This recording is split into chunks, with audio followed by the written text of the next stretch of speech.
In the Titanic movie, you won't see any fumes above the fourth funnel of the legendary ocean liner, and it's not a mistake. Back in 1911, the year before the Dream ship's departure, large ships would mostly sail with 4 chimneys. They needed those to draw heat and fumes from their massive boilers. The Titanic was a real engineering gem that only needed 3 chimneys to function. So the fourth was added for balance and more impressive looks. The White Star Line thought the public would have been disappointed to see only 3 pipes on the greatest ship of all time. The Titanic's sister ships, the Olympic and the Britannic, also had 1 fake funnel each for the same reason. The dummy chimney wasn't completely useless and served for ventilation. It took out the fumes from the machine spaces in the lower decks and from one of the first-class general rooms. 1 big ventilation funnel, instead of several small ones, helped to declutter the upper decks and left more open space for passengers to enjoy their strolls. When Titanic went down, the funnels, each weighing 60 tons, went down with the rest of the ship. They were made extra tall to make sure the passengers weren't covered in the suit being ejected. Their height and weight let them stay in the upright position. The forward funnel, followed by the others, fell only when the ship went for the final dive. Those chimneys were much lighter than the bow, so they spread among other debris. The light material they were made of flattened once it hit the bottom, and the iron-eating bacteria living deep down took care of it later. The bow of Titanic remained intact when it hit the seabed, but the stern was completely mangled. When the famous ocean liner hit that iceberg, things got really messy. It took the future movie star a whole 2 hours and 40 minutes to submerge completely. The collision let water flood 6 out of 16 watertight compartments. As the water gushed into the starboard side, the ship started to tilt down in the front and a bit to the right. By midnight, the damaged compartments were spilling water into others, and it was chaos because these compartments were only watertight horizontally. Soon enough, water started flooding through the anchor chain holes, and by 2 a.m., the bow was sinking, and the stern's propellers were lifted out of the water. The ship kept flooding until the moment the bow went underwater, and the stern shot up almost 45 degrees.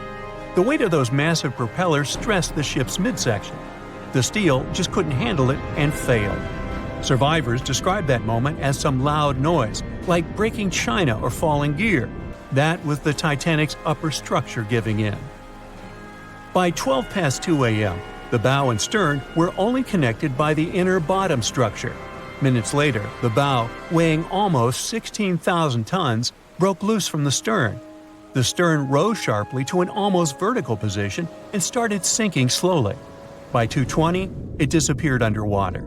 The bow was cruising down at about 13 miles per hour and had hit the ocean floor almost a half an hour before the stern. The 2 parts of the Titanic now lie 2,000 feet apart, pointing in different directions. The bow remained mostly intact, just covered in mud. The stern turned into a tangled wreck because of the implosions it went through during the descent. The air trapped within the structure just couldn't handle the increasing pressure of the water deep down. Signal rockets played a big part in the Titanic's tragedy. When a ship goes down, you're supposed to shoot up red flares to signal trouble. But someone decided to stock Titanic with white lights instead of the usual red ones. So when the ship smacked into that iceberg, the crew fired off white flares. The SS Californian was passing nearby, and its captain knew the Titanic was in a dangerous iceberg zone. The crew didn't spot the sinking Titanic, but they sure saw those white rockets. The radio between the ships was useless because the Californian's operator switched it off. The captain had a gut feeling something was off, so he flashed a Morse code light signal at Titanic. But he received no reply because the Titanic had already gone underwater. There was another ship, Samson, sailing alongside the Titanic. It had plenty of illegally hunted frozen seal meat from Canadian waters abroad, so it was sailing with lights off to remain unnoticed. When they saw the Titanic's white rockets, they thought it was the Coast Guard and zoomed away. Samson didn't have a radio, so they couldn't find out about the ongoing disaster. The crew got the news about Titanic only when they got to the coast of Iceland the following month. There have been many theories to explain the Titanic tragedy, and one of the recent ones says that there was a fire involved. An Irish journalist went full detective for decades, digging into the mystery and stumbled upon a game-changer. He came across a photo album that had been hiding from the public for a century after the tragedy. In the pictures, taken at the Harland and Wolff shipyard in Belfast, Northern Ireland, just over a week before the liner sailed, you can clearly see a massive 30-foot black spot on the ship's hull. Maloney researched the photos and eyewitness testimony from the time and claimed that a fire spontaneously broke out inside of one of Titanic's enormous coal bunkers. It was raging for a whole 3 weeks and messed with the metal, critically weakening a crucial segment of the ship's hull. Back then, most ships had just one hull, so it was the only skin the Titanic had. That's why the Iceberg managed to punch a hole through the ship so easily. If it hadn't been for the fire, the Titanic might have shrugged off that iceberg collision. The company operating the liner knew about the fire, but they decided to conceal that fact. They didn't want any negative stories in the press as they faced some serious competition in transatlantic voyages. The Titanic was sold out, so they stocked up on coal and made it sail. The moon might have also played a role in the sinking. Our satellite heavily affects tides on the Earth. The closer it is to our planet, the stronger the tides are because of the increasing gravity of the moon. Back in 1912, the moon was so close it made several glaciers in Greenland break apart. Massive chunks of ice that broke off from the glaciers started floating south. The supermoon event came just 6 minutes after a spring tide. During new and full moons, the alignment of the moon, the Earth, and the Sun makes their combined gravity reach its peak.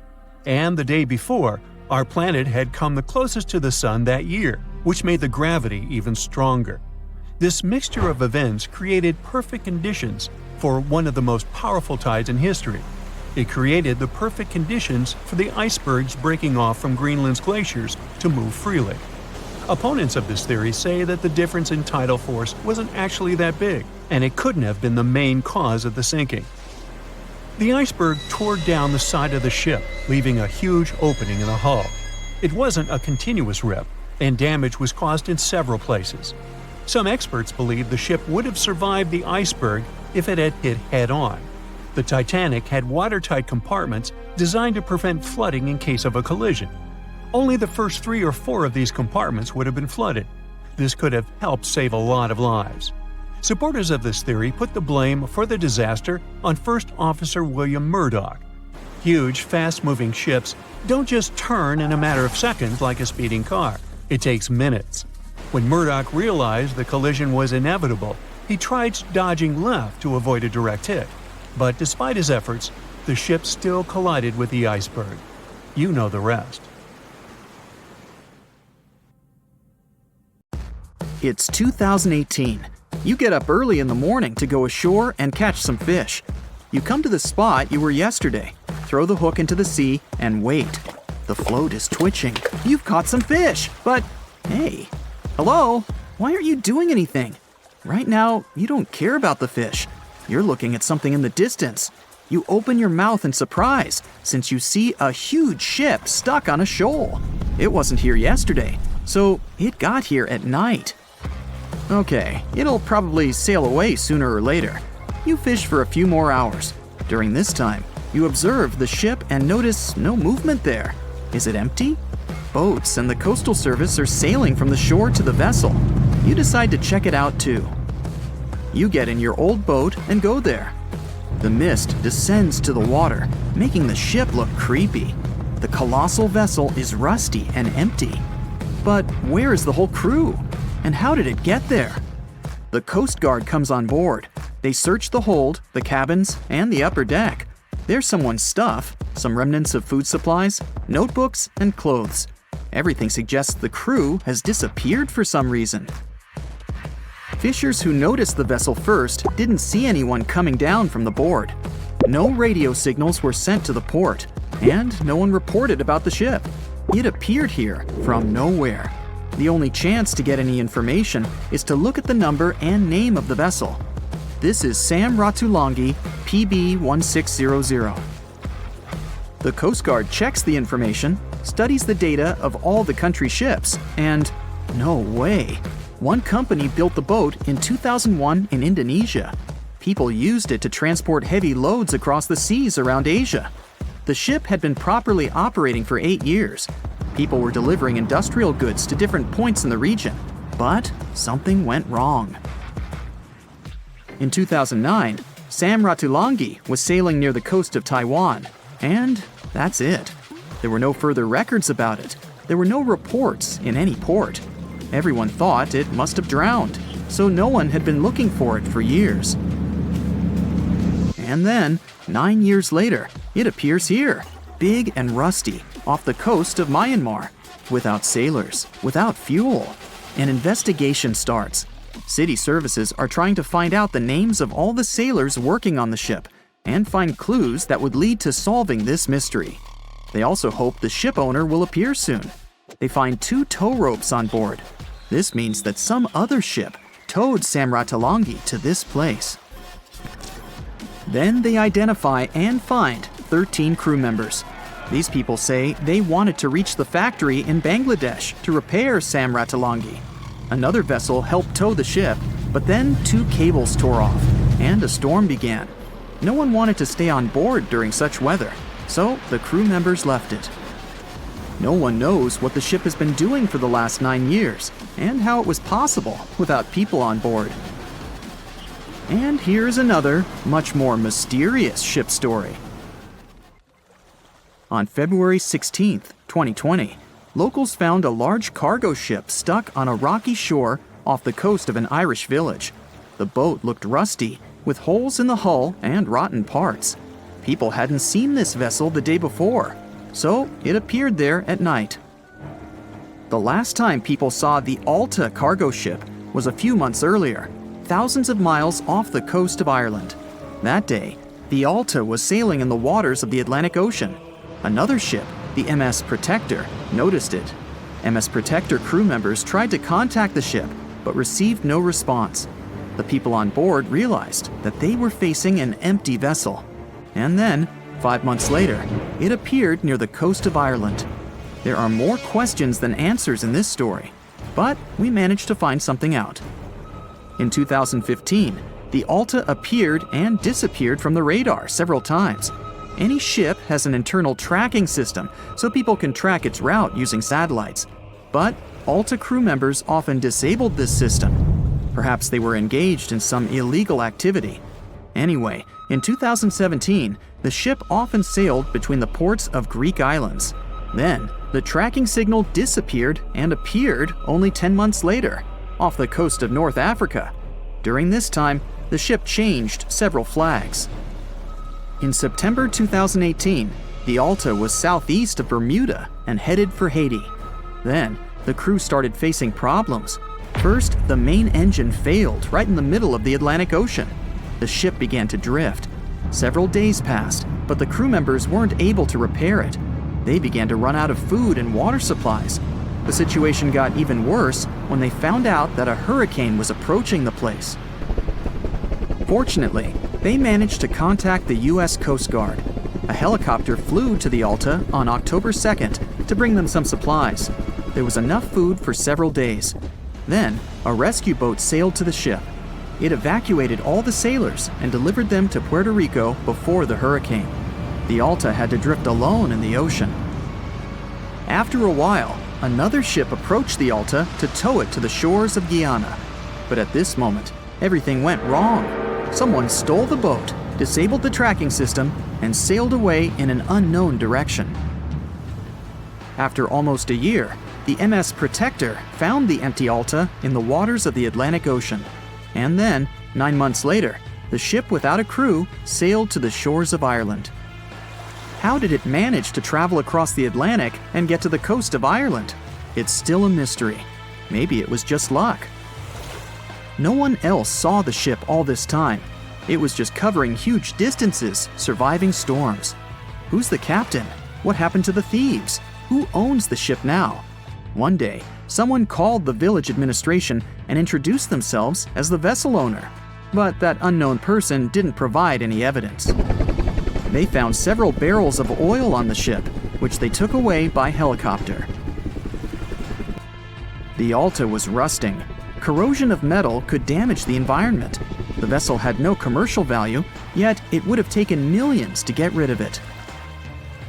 There were 3 options for what to do. leave the ship where it was, tow it into the sea and let it sink, or disassemble it for scrap. But nature had its own plans. Storms and strong waves split the hull into two parts. The Alta was drifting without a crew in the waters of the Atlantic Ocean for about 2 years. But this is nothing compared to a ship that was traveling for 38 years. The record belongs to the SS Beichimo. It was a merchant vessel owned by some trading company. In 1931, the ship found itself on the ice off the coast of Alaska. Its movement slowed down. A thick layer of ice blocked the ship, and a strong storm only made the situation worse. The blizzard was so intense that the crew members couldn't see anything but a white veil in front of their eyes. Sailing any further was impossible. The team had to wait for the storm to end. They waited for a day, 2, 3 days. A week had passed, but the snowstorm was only getting stronger. Then, one day, it grew weaker. The crew members split into 2 teams. The first team went to the nearest city. The second group, along with the captain, stayed on board. They set up camp next to the ship and waited for the blizzard, which had started again, to end. There was zero visibility. And finally, one day, the storm was over. Great! And now, wait a minute. But where's the ship? The SS Beichimo just disappeared during the blizzard. The captain was sure that the ship had sunk, so he left along with the crew. Then, a week later, they saw the vessel drifting near the area where they had lost it. The hull was damaged so severely that it was unsafe to sail on it. Repairing the ship would be pointless and expensive, so the captain decided to abandon it. He was sure that it would go underwater sooner or later, but it stayed afloat for the next few days, the next few months, and a few years. People had reported seeing it at various points along the coast of Alaska for 38 years. The last record of the SS Beichimo is dated 1969. Those who saw it claimed the ship was completely frozen, almost merged with the ice. Some people planned to start an expedition to find the ship, but all attempts were unsuccessful. The vessel is probably lying somewhere on the deep sea floor. They say nothing is ever lost, and it's true. Let's discover ships frozen in time. The first one is truly fascinating. Here, the Antikythera shipwreck. It's a Greek trading ship from the 1st century BCE. It's located on the east side of the Greek island of Antikythera and at the merging point of the Aegean and Mediterranean seas. Around 2,000 years later, in 1900, a group of Greek sponge divers discovered the wreck. They were going to Tunisia, yet they were forced to find shelter from a storm on a nearby island. Since they couldn't go anywhere due to the storm, they decided to look for sponges until the weather got calmer. One of the divers discovered the shipwreck at depths of around 130 feet. Imagine someone going for a sponge hunt, but getting out to the surface with archaeological treasures. The captain of the sponge boat talked to the Greek officials about what they had found. The officials sent 2 ships to the wreckage. The salvage operation was successful, and discoveries are now in Greece's National Archaeological Museum in Athens. The findings included 3 life-sized marble horses, jewelry, coins, and hundreds of works of art, including a 7-foot-tall Colossus statue of Hercules. Among these treasures, Antikythera ephebe, a bronze statue of a young man, caught more attention. Because the ephebe doesn't comply with any familiar iconographic model, and there are no known copies of his type, he held a spherical object in his hand. Scholars have different theories of who that person could be, but they are not in a consensus yet. More than 70 years later, Jacques-Yves Cousteau and his team went to the area and recovered hundreds more artifacts and the remains of 4 people. Interestingly, they discovered a complex set of interlocking gears, capable of predicting the movement of the sun, moon, and several planets. The mechanism can also show the times of solar and lunar eclipses years into the future. Think of this Antikythera mechanism as an early computer calendar, to plan significant events like agricultural activities, religious rituals, and Olympic Games. These artifacts found in the Antikythera wreckage are some of the most important findings in modern archaeology. Just the Antikythera mechanism itself has changed our perception of the limits of ancient technology. The mechanism has a sophisticated design and was made over 1,000 years ago. After all these amazing discoveries, experts believe that the wreckage site has remained largely unexplored and is mostly because of its location and the landscape of the seafloor on which the ship rests. The wreck is too deep for scuba divers but too shallow to use something like a submersible. A survey made on the seafloor in 2012 showed evidence of a second wreck about 800 feet to the south. It's clear that this area has a lot to offer humanity. What would happen if those sponge hunters didn't go to the area? Scientists found a shipwreck in Antarctica at the bottom of the Weddell Sea 107 years after it sank. The name of the ship was Endurance, and it was the lost vessel of Antarctic explorer Sir Ernest Shackleton. Scientists who laid eyes on it decades later say it is among the greatest undiscovered shipwrecks ever. That is why they filmed the whole discovery.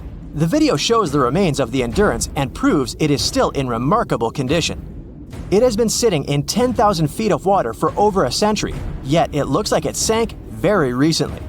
So the story goes like this. The ship was crushed by ice and sank in 1915.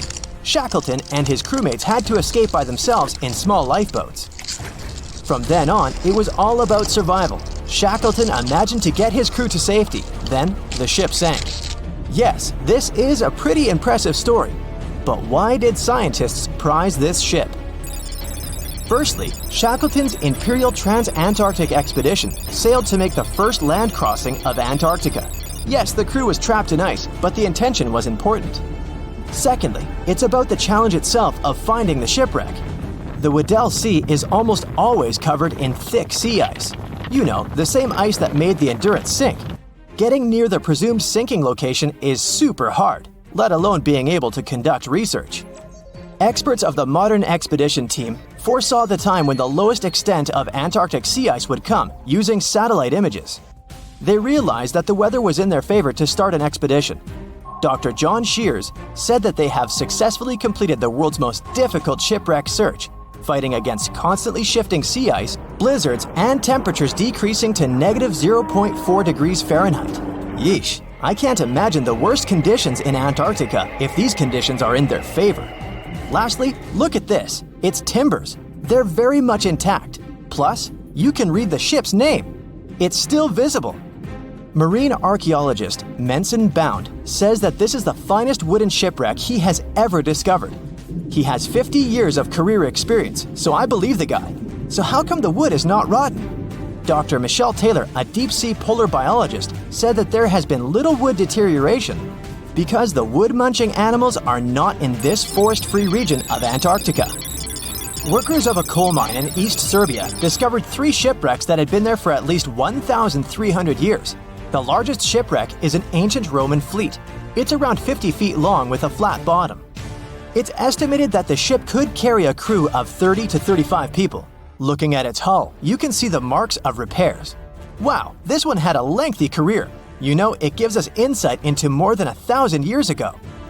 The 2 smaller vessels, on the other hand, match descriptions of boats used by Slavic groups to attack the Roman frontier. These 2 have been discovered under mud and clay in an ancient riverbed. Apparently, in those times, there was a Roman base in a place called Viminacium City. Interestingly, Viminacium was a provincial capital with an estimated 40,000 inhabitants in the 4th century CE. For comparison, it was even larger than Pompeii. The Kostelach coal mine is a center of hidden gems. Archaeologists had found evidence of ancient human and animal activity here before. For instance, in 2012, experts found bones of at least 5 woolly mammoths, which went extinct about 10,000 years ago. Canadian archaeologists found a ship 150 years after it went missing in the Canadian Arctic waters. This merchant ship is called HMS Investigator. It was purchased in 1848 to search for the explorer Sir John Franklin's ship that got lost in the Northwest Passage expedition. So, HMS Investigator left Britain in 1850 for this rescue operation. The expedition crew, captained by Robert McClure, sailed the Investigator into the water. He realized that he was in the final leg of the Northwest Passage, the sea route across North America. But before he could sail into the Beaufort Sea, the 122-ton ship itself got stuck in the thick ice.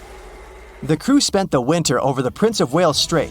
The following summer, McClure tried again to sail to the end of the passage, but the ice blocked his way once more. Here, too, the crew was forced to leave the ship. He steered the crew into the Bay of Mercy. There, they were to remain until 1853, when the crew of the HMS Resolute rescued them. Imagine a crew of 60 people who had to spend 3 winters in the Arctic without even knowing if they would survive. Later on, the ship was found sitting upright in about 36 feet of water. It was in very good condition. Arctic water has prevented the outer deck of the vessel from deteriorating quickly. The outline of the ship and its timber can be clearly seen. Plus, archaeologists have uncovered artifacts on land left by the sailors. They had unloaded everything before abandoning the Investigator. 3 sailor graves and 1 British naval shipwreck had also been discovered in the area. I wonder what else they could find there. Wow, it's the only place where 1 minute you're learning 17 natural ways how to get rid of houseflies, and the next, you're taking an epic journey straight into a black hole. More than 10 billion, with a B, views in total. That's 47 billion minutes watched, or more than 70,000 years. That's all the way back to the Ice Age. No, I wasn't around then. 40,000 videos, hundreds of topics, and most importantly you, a whole 44 million of you. Our viewers. We could populate an entire country if we wanted to. We'd like to continue helping you learn and giving you useful skill improvement tips. Got a thirst for knowledge? We've prepared 4 masterclasses on creating a 2D character animation from scratch, 10 hours of video lessons, practical tasks using professional software, and additional materials that you can use with your own projects. Get the full course now and create your own animated masterpiece. The movie Jaws came out in 1975, and since then, people have been terrified of sharks. Some people fear seeing a great white's head come out of their showers, not to mention the fear of running into one at your local pool. Of course, none of this is actually possible, but some other scary shark stuff is. Like, yes, sharks can attack boats. They probably won't sink one. It depends on the size of the shark and the size of the boat. Today, we're diving deep into the facts and myths about the sea's biggest predator. It was the year 1953. On a typical July morning, 2 fishers set out on their daily lobster harvest. They took their white-hulled dory out to sea off the coast of Cape Breton Island in Nova Scotia, Canada. Since it was the lobster season, the sea was dotted with several dories spread out across the water. But that day, something strange happened. As soon as they put the dory at sea, they noticed a large dorsal fin chasing after their boat. They were surprised to see that the shark would follow their boat's every move. For an entire week, they took out their white dory from the harbor, and the shark followed them around.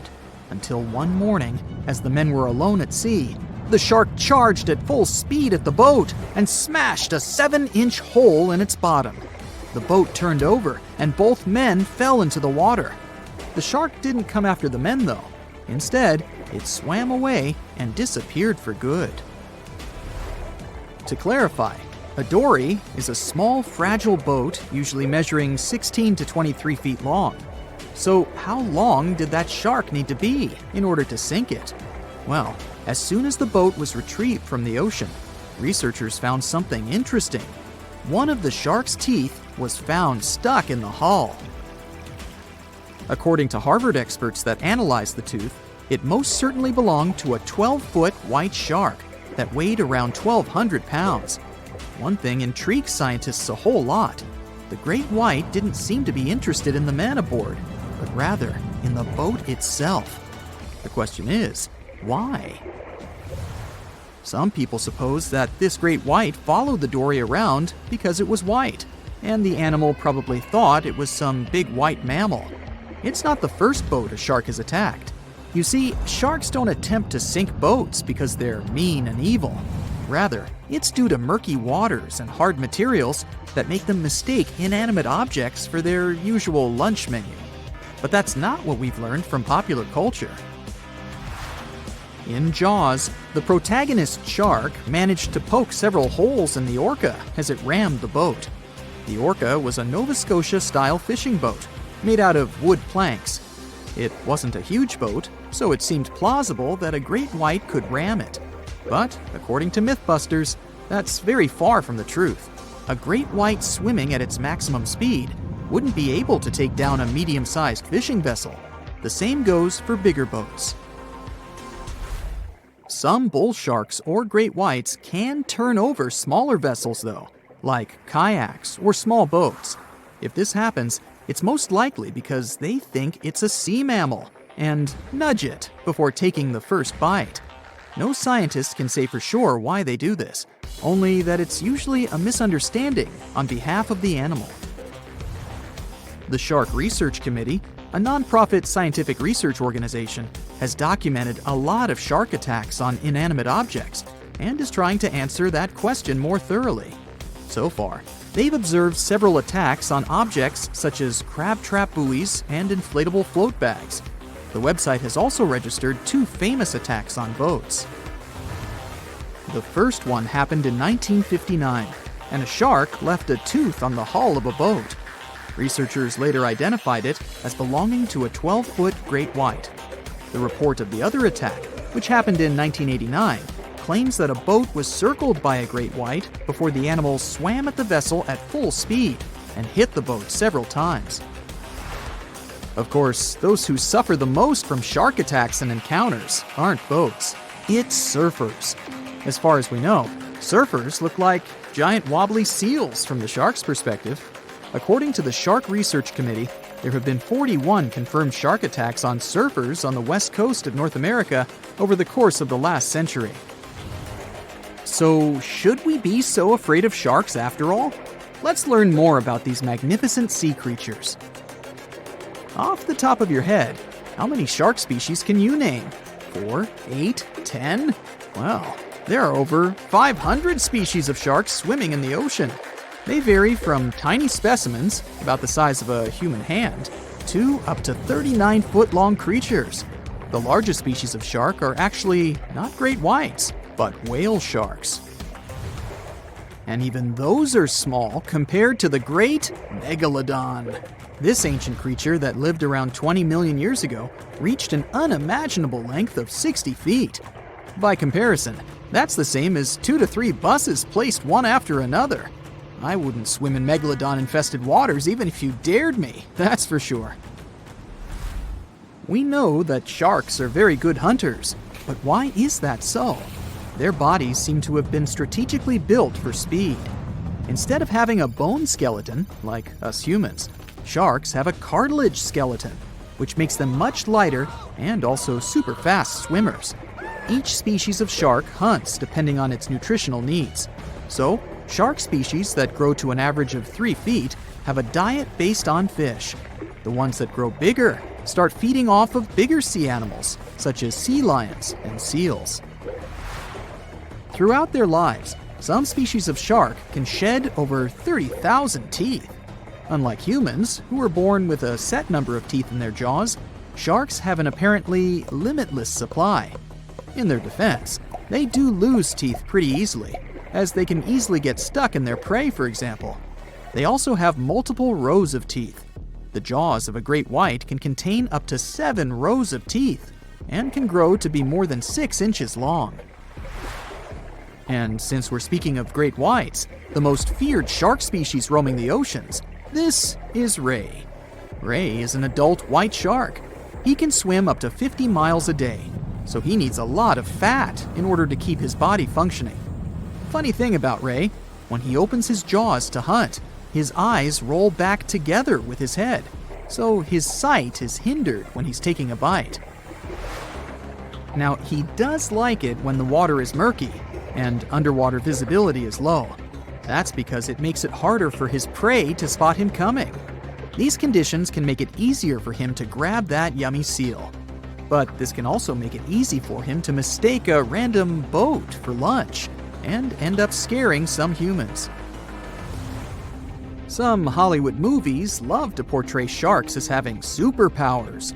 Although they're not innately cruel, one species of shark does have something that can be considered bizarre. Hammerhead sharks, one of the most dangerous species of sharks, have a sort of sixth sense. Inside their heads, they have electroreceptor organs called ampullae of Lorenzini. These organs allow sharks to detect the electromagnetic fields of all living things in the ocean. This ups their hunting abilities to another level. They can even find prey hidden in the sand because they sense its electromagnetic field. You should know one thing. If a shark lives in a balanced ecosystem, it won't feel the need to attack unknown things. These animals are curious, though, so maybe we should cut them some slack when they bite a piece off a random boat. As an experienced sailor and the first man to ever sail non-stop on his own around North and South America, Matt Rutherford has seen a lot during his voyages.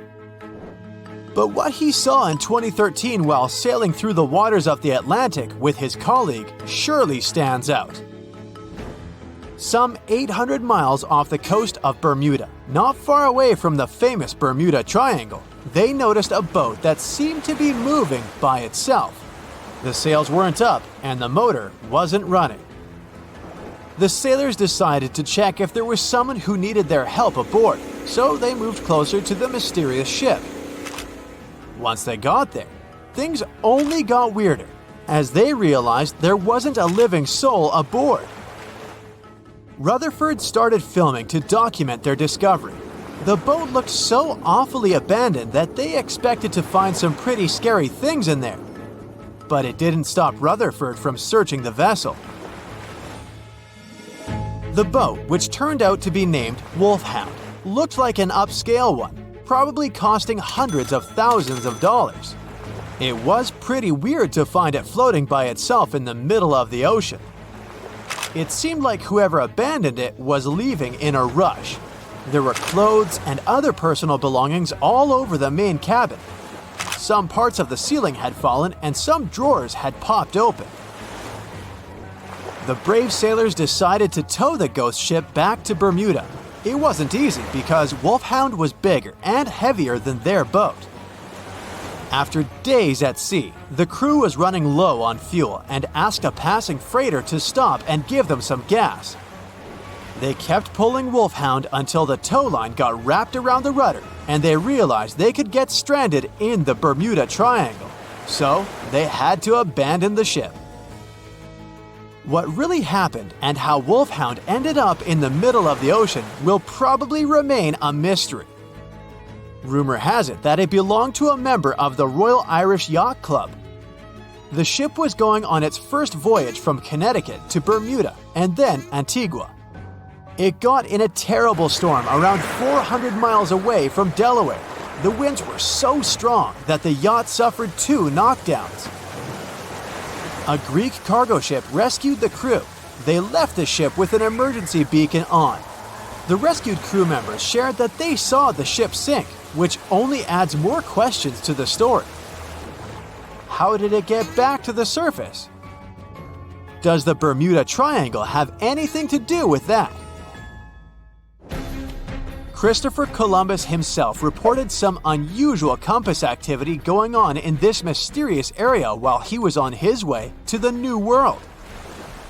Despite the stories of more than 50 ships and 20 planes disappearing in the area, it remains one of the most heavily traveled shipping routes in the world.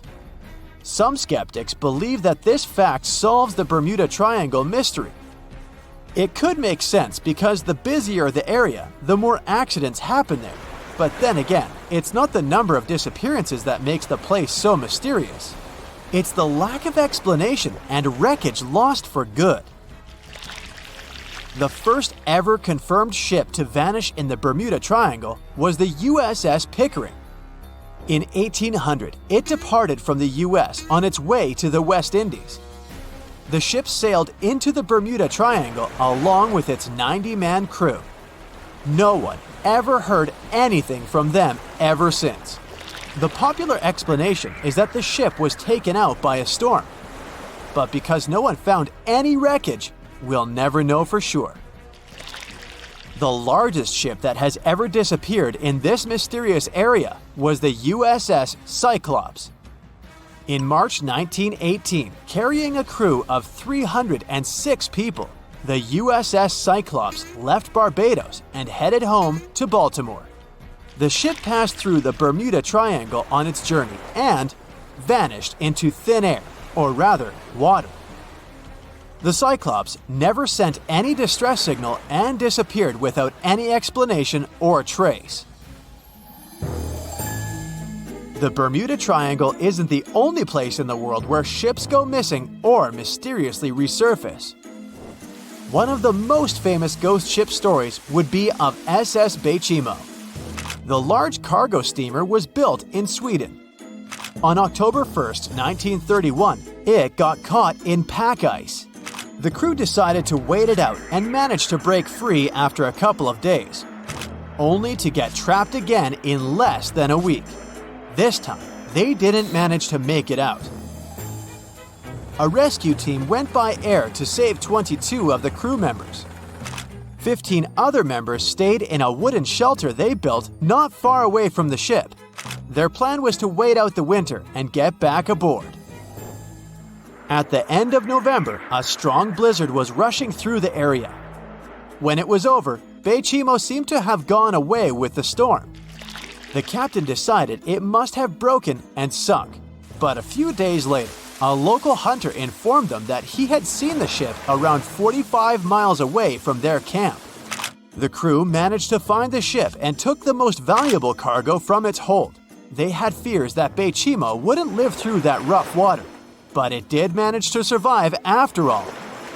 Once the ice was gone, it floated away and ended up drifting along the shores of Canada and Alaska.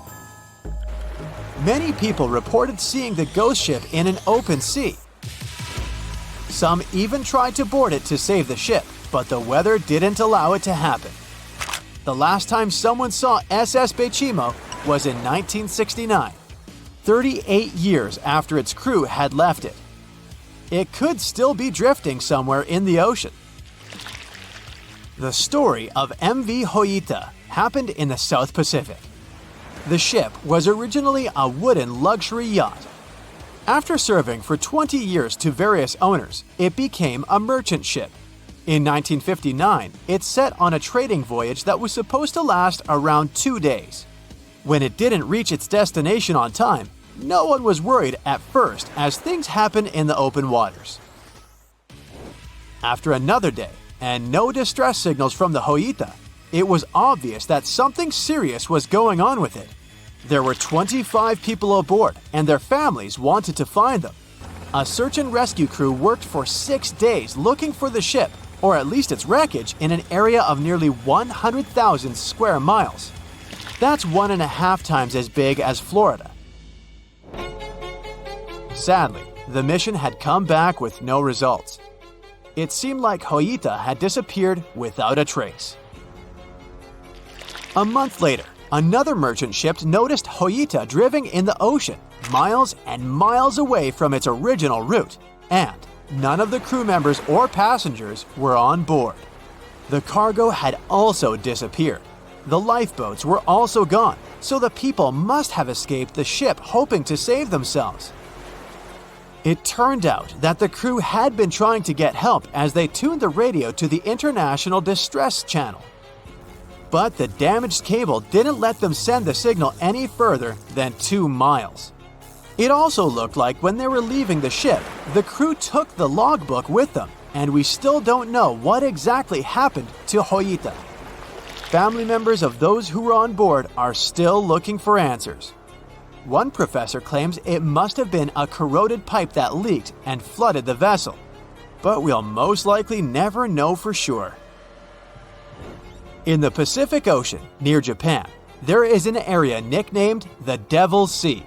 It's believed to be one of the 12 vile vortices around the Earth. Some people claim that vile vortices have weird things going on in them because the pull of the planet's electromagnetic waves is stronger there than anywhere else.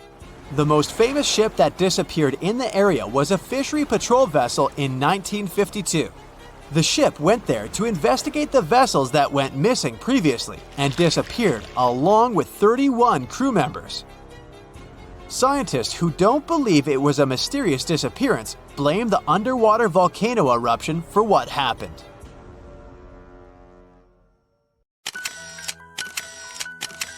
At the beginning of the 20th century, somewhere off the coast of West Africa, a German steamship was leaving the port.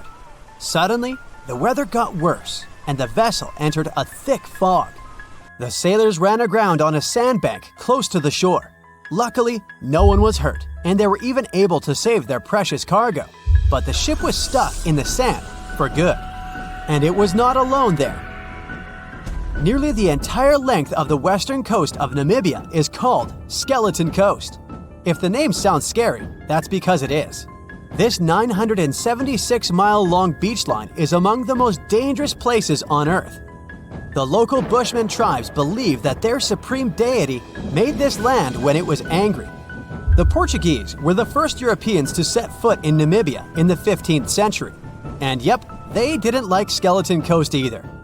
Portuguese explorers thought this land presented the gates to the underworld.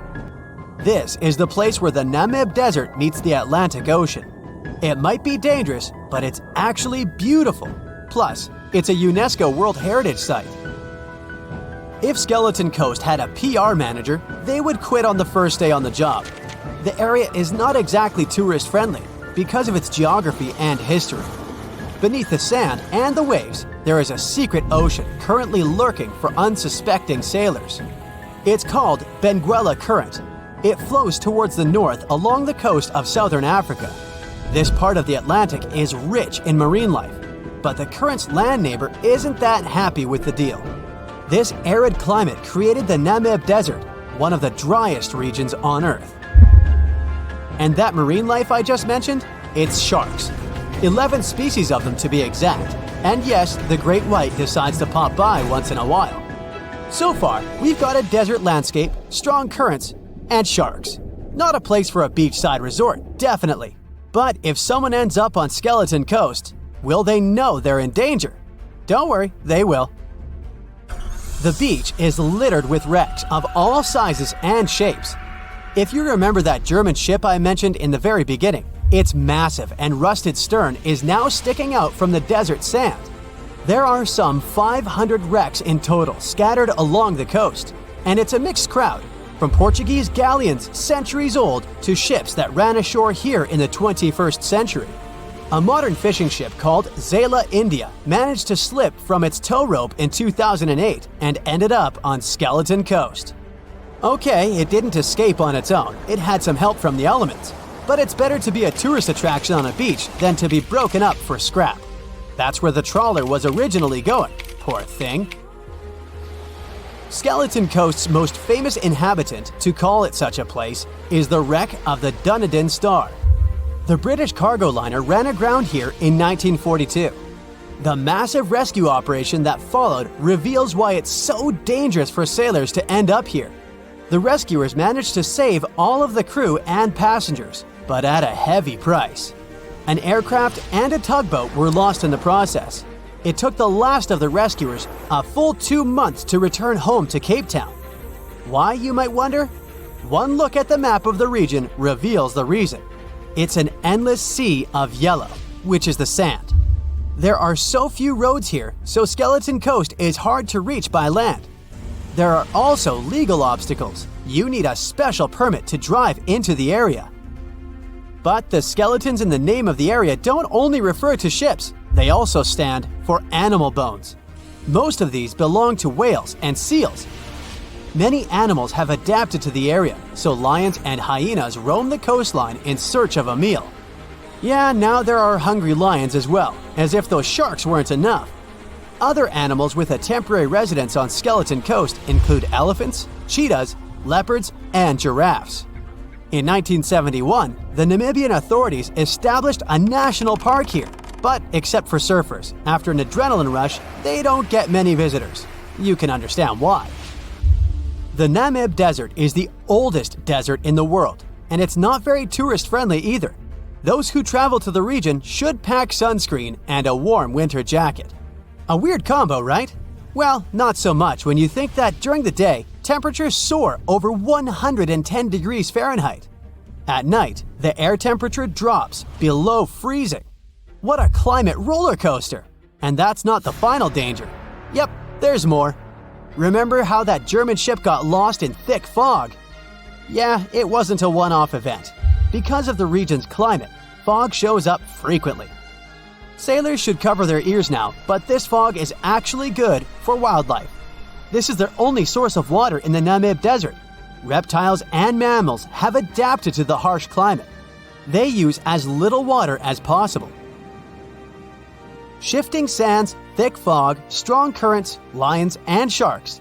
Not the stuff you would put in a tourist booklet, but Skeleton Coast isn't the only beach on Earth you wouldn't want to spend your vacation on. I will take you to Cape Tribulation in Australia. The area covers some 48 square miles in the northwestern part of the continent. And no, the area is not as dry as Skeleton Coast. It's part of the Daintree rainforest. You could say that here, it is the rainforest, not the desert that meets the ocean. The beach at Cape Tribulation is straight from a postcard. But looks can be deceiving. Australia? Probably sharks. No, crocodiles are out here to get you if you decide to go for a dip in the sea. There are saltwater crocodiles that the locals call salties. Well, that's a cute nickname for such a dangerous reptile. And it's not just them.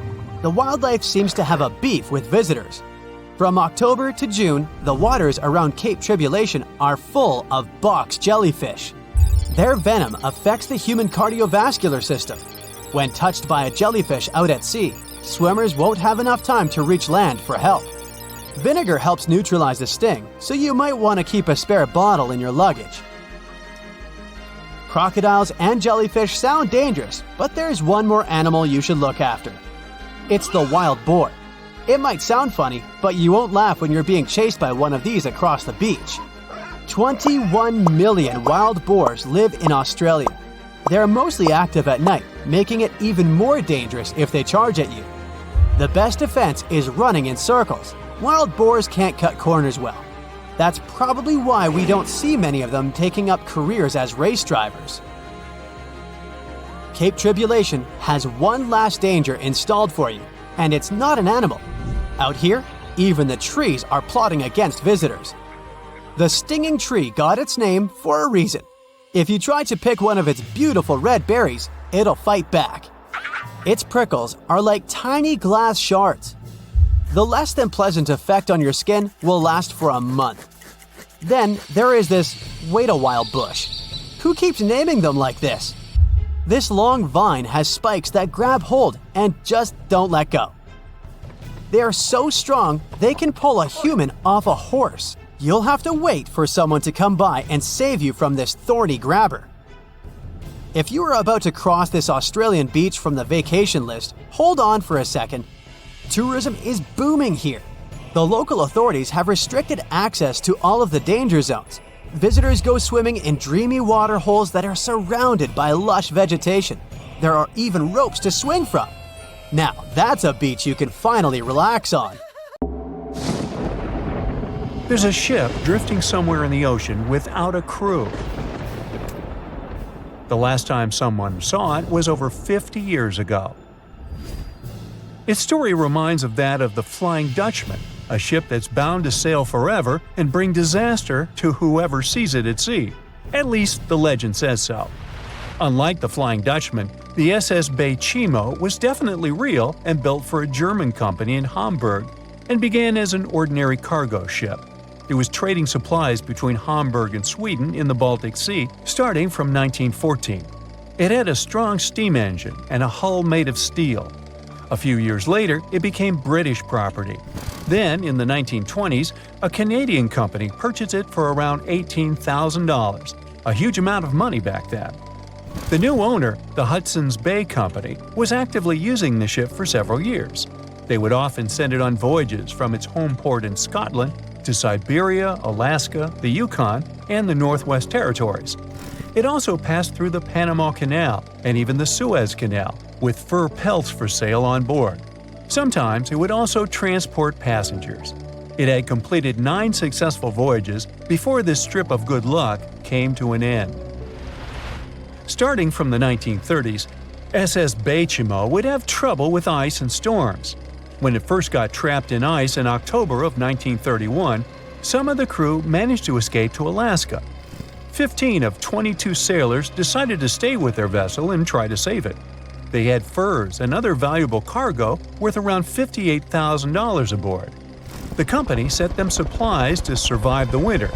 They set camp near the ship out of the hatches, tarpaulins, and other materials, and offloaded the cargo. At the end of November, a blizzard rushed through the area, and it seemed like it had taken the ship with it. The ice platform had survived, but the ship broke free. Some of the crew members were sure it had sunk. But soon after, they heard from one of the locals who had spotted their ship around 45 miles away from their camp. The crew moved on with their lives, and the ship started its journey as a runaway vessel. People would spot SS Chimo once a year or so, all the way until 1965. It was mostly spotted off the coast of Alaska. A man going to Nome with his sled dog, along with prospectors, explorers, and treasure hunters, all claimed to have seen SS Chimo. Someone tried to board it and take it to port, but ended up stranded on it for days because of horrible weather. Others got luckier and managed to take a whaleboat, some furniture, and other valuables from the vessel. Those who got close to the ship saw that it was damaged and missing the propeller. Still, it stayed afloat without a crew for at least 38 years and became the longest sailing ghost ship in history. In 2006, the Alaskan authorities started a project to solve the mystery of this ghost ship of the Arctic and finally find SS Chimo, either still above or below the water. So far, the project has not been a success. SS Chimo remains one of the estimated 4,000 ships that have disappeared off Alaskan shores. If the legend of the 17th century isn't lying, this ghost ship could be sailing somewhere along the Flying Dutchman. It belonged to the Dutch East India Company. Its captain managed to do the impossible for that time and sailed from Holland to Indonesia in only 3 months. They said he was flying over the sea, and some evil tongues explained that he had made a deal with evil forces to achieve that. Once the ship was sailing back home, its captain and crew disappeared without a trace. There are many versions of what happened to it. One of the first ones said it had tried to enter port at the Cape of Good Hope, got in a terrible storm, and sank as there was no captain to save it. Another legend says the captain had refused to obey the skies to let the ship sink during the storm. A scary life form then struck the boat and the crew, and it was condemned to forever wander without rest. Many sailors claim to have spotted the wandering Dutchman. The Duke of York, who was to become King of England, mentioned having seen it in Australian waters. Right after spotting the ship, the man who saw it first fell from the top of the mast and didn't survive. There were more encounters with this legendary ship up to the middle of the 20th century.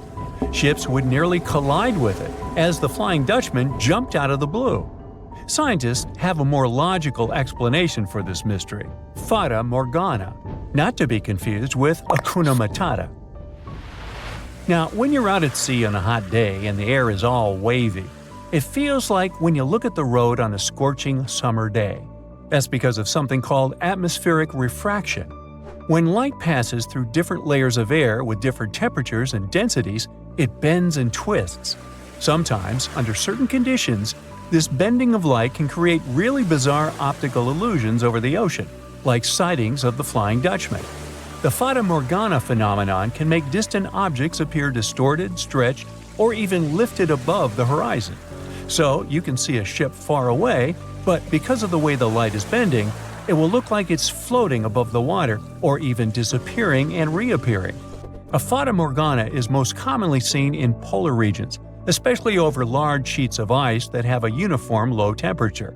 But you can see it anywhere, even in deserts and over lakes on hot days.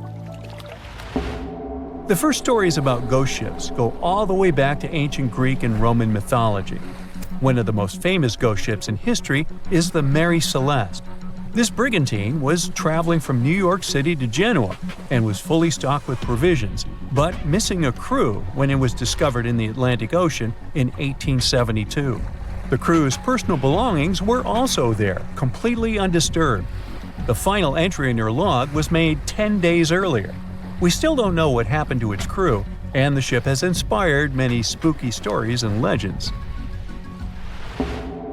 The Lady Lovibond was another legendary schooner. that is believed to have been wrecked off the coast of Kent in the middle of the 18th century.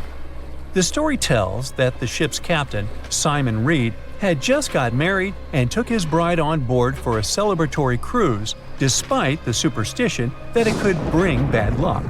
They were on their way to Portugal when the first mate, who is also in love with the captain's new wife, went mad because of jealousy, attacked another crew member, and then took over the wheel and steered the ship straight into the dreaded Goodwin Sands. No one aboard survived, and the schooner is said to reappear as a ghost vessel every 50 years. In present times, many vessels become abandoned and turned into ghost ships intentionally. There are thousands of them floating in U.S. rivers, lakes, channels, and coastal waters. Some people lose their boats in storms and other extreme weather. Others have to abandon their boats because maintaining them can cost 10% of the boat's price. Plus, docking a vessel can add up to several $1,000s every year. Most boats have been made of fiberglass, so an owner can't just recycle them as scrap metal. So, once they want to get rid of it, they often tie it to a dock and sneak away, or leave it floating far away from the shore, or just try to sink it. When ghost ships sink in shallow waters, they can cause damage to coral reefs, mangroves, marshlands, oyster habitats, and wetlands. Plus, they can collide with unsuspecting regular ships and cause real trouble. So, don't do that. Enough said. The year was 1854, and the SS Arctic, the fastest passenger liner of its time, set out to cross the Atlantic. As it sailed through the misty veil, it slowly disappeared into the unknown. The Collins Line, an American shipping company, was started in 1818 and only began seriously trading in the transatlantic by 1835. Its steamships crossed the Atlantic from Liverpool to New York within just 10 days. Doesn't sound like a great speed today, I know, but back then, the same thing took other ships several weeks. Light on the water with their wooden hulls, powering through with a strong steam engine, those steamships were the favorite choice for many high-profile people. What could go wrong with such an advanced ship, they thought. This reminds me of some other ship everyone believed to be unsinkable. But anyway, back to the Collins Line. It grew to be a serious contender on transatlantic routes, with only one other competitor, the Cunard's Line. It was a British company also aiming to be the main force through the Arctic Passage.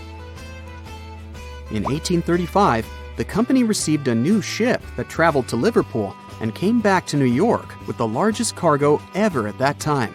From then, the Collins Line was steadily growing. It seemed like there would only be future successes for it. Unfortunately, their lavish ships became costly to run with the amount of coal used. Massive power along with weak wooden hulls meant they needed many repairs after each voyage. So, every trip ended up being expensive. But since the ships were safe and had a great reputation, people were willing to pay the price, and the company was definitely not in crisis. They had achieved something no one had managed to do before them. Like I told you, their ships crossed the Atlantic in a whopping 10 days, and Edward Collins, the owner, was very determined to maintain the pace. Their 5 ships easily outran the Cunard's Line of only 3. With this great praise, it provided more attention. Though the Cunard's ships were slower with their iron hulls, they believed there was still profit, regardless of how slowly they sailed. Among Collins' ships, the Arctic, the third of them to be launched, was the largest, reaching 284 feet long, with 2 side-lever steam engines, each with 1,000 horsepower. The paddle wheels made 16 revolutions a minute when at full speed. At the time of its launch, the press called it the most stupendous vessel ever constructed in the United States. But glamour and fame couldn't avoid what would come next. On the 27th of September, the Arctic was on its journey from Liverpool to New York, continuing a speed pace through the thick fog. It's possible that by that moment, after 4 years of record-breaking trips, the crew became overconfident with their sailing and the ship. Going only 50 miles from Newfoundland, They carelessly continued through the fog with no radio contact, sonar, or any other form of identifying objects, equipped only with Morse code. A smaller ship, the SS Vesta, which operated as a fishing vessel, often worked around Newfoundland. It was passing through the same path as the Arctic and crashed into its side. Shocked by the collision, the captain of the Arctic offered help to the much smaller Vesta, but it was soon clear that the damage that seemed minor on the Arctic was far worse. Beneath the waterline, a hole was letting water into the hull. The cost of the much faster wooden hull now seemed less valuable. They steered toward land, trying to plug the holes, but they weren't doing so well, and the seawater continued to pour in, filling up higher and pushing the ship down. And finally, once the engine room was full, it put out the boilers, taking away the massive power the Arctic was once legendary for. They moved slowly until coming to a complete stop. The ship continued to sink, and the order was to abandon it. At the time, maritime law allowed for the Arctic to carry only 6 lifeboats, only capable of saving 180 people. The crew and some of the passengers managed to push their way aboard and took most of the seats on those boats. Things were pretty wild, and everyone forgot about their manners, not letting the ladies and the youngest ones board first. It took 4 hours for the Arctic to sink. 150 crew and 250 passengers were on board. Those that weren't able to find a lifeboat made a desperate attempt to build their own rafts from parts of the ship. 2 days later, only 3 boats made it safely to the shore. The other 3 were never found. Believe it or not, the rescue party also saved some people that had been clinging to the wreckage for 2 days. Unlike the crew, the captain went down with the Arctic, but amazingly survived. He would be only one of 85 people that made it, out of the 400 on board. When the news arrived 2 weeks later, the public responded with great sadness to the losses.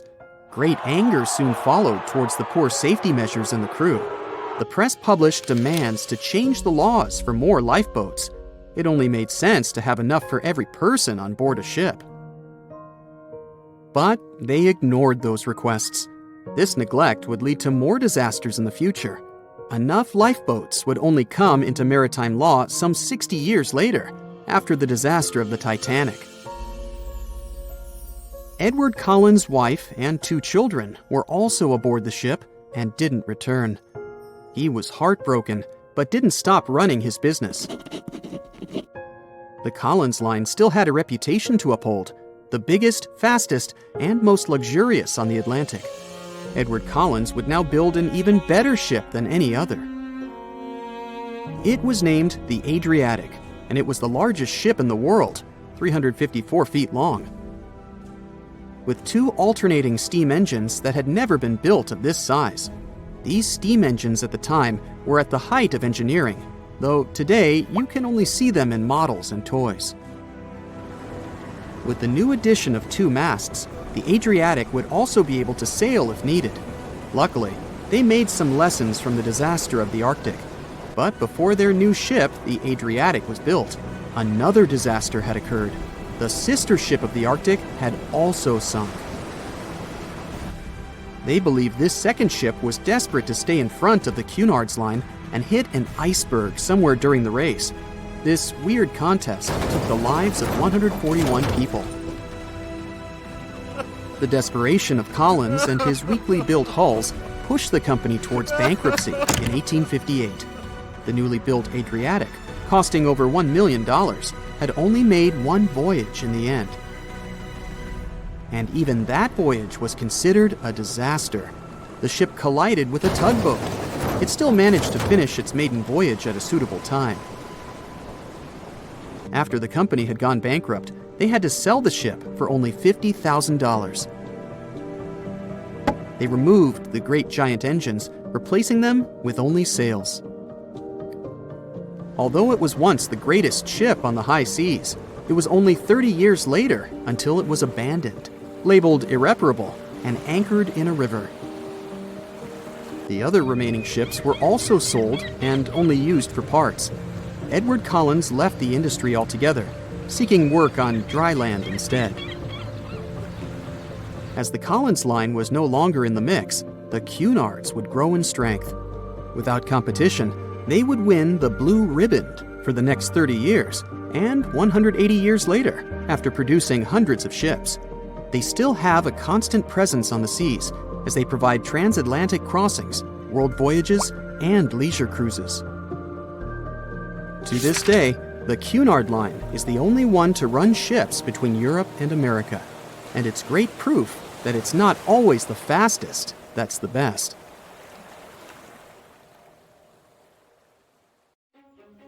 If I asked you to name the most famous shipwreck of all time, you'd go with the Titanic, right? The Atlantic Ocean, the hope for new life, heartbreaking love stories. It had it all to become a blockbuster. But I guess you've never heard of SS Princess Alice that submerged in the sewage of the River Thames, taking between 600 and 700 lives with it. Life in 19th century Victorian London wasn't easy, especially for working class folks. Affordable public transport and bank holidays made it a bit easier. The people could escape to the coast on a train or pleasure boat, even if it was just for a day. Sheerness on the Isle of Sheppey in Kent started as a fort under Henry VIII and then grew into a bustling town with a dockyard. When they added a railway station in 1863, it became a prime destination for day trippers and holidaymakers. Seaside promenades, charming piers, and a whole bunch of fun stuff to do by the sea. It had it all. A bit inland along the River Thames, you had the Rocherville Gardens. These gardens had archery lawns, bowls, mazes, lakes, cliff walks, and even a floral bazaar. Plus, there was an aviary, a bear pit, and a skeleton of a lost whale that had taken a wrong turn in the Thames. Londoners of the late 19th century could hop on a train or cruise along the Thames by boat, and both options were pretty popular. But on the 3rd of September, 1878, way more people than usual opted for the boat. They chose it over the railroad after a passenger train had collided with goods wagons in Kent, taking the lives of 5 people. The river felt like a safer way to go. One of the ships available for the trip was the SS Princess Alice. The paddle steamer was first launched in 1865 on the west coast of Scotland. Its original name was the Bute, and it was used as a ferry for the passengers of the Wemyss Bay Railway Company. A couple of years later, it was sold and renamed after Queen Victoria's 3rd child. Then, it was sold again and got the nickname the Shah's Boat, as it transported the Shah of Persia up the Thames to Greenwich in 1873. The ship had gone through several alterations in its lifetime. It got new boilers and watertight bulkheads. The Board of Trade had inspected it and marked it safe. In the year of its final voyage, it was officially allowed to carry up to 936 passengers between London and Gravesend in calm water. On the day of the tragedy, Princess Alice was on what was called a moonlight trip downstream from Swan Pier near London Bridge to Sheerness, Kent and back. The trip wasn't expensive, so most of the passengers were from the working class. There was also a musical band aboard to keep the spirits up. The 3rd of September was a bright day, and many families were happy they could catch some final summer sun rays and enjoy fresh sea air.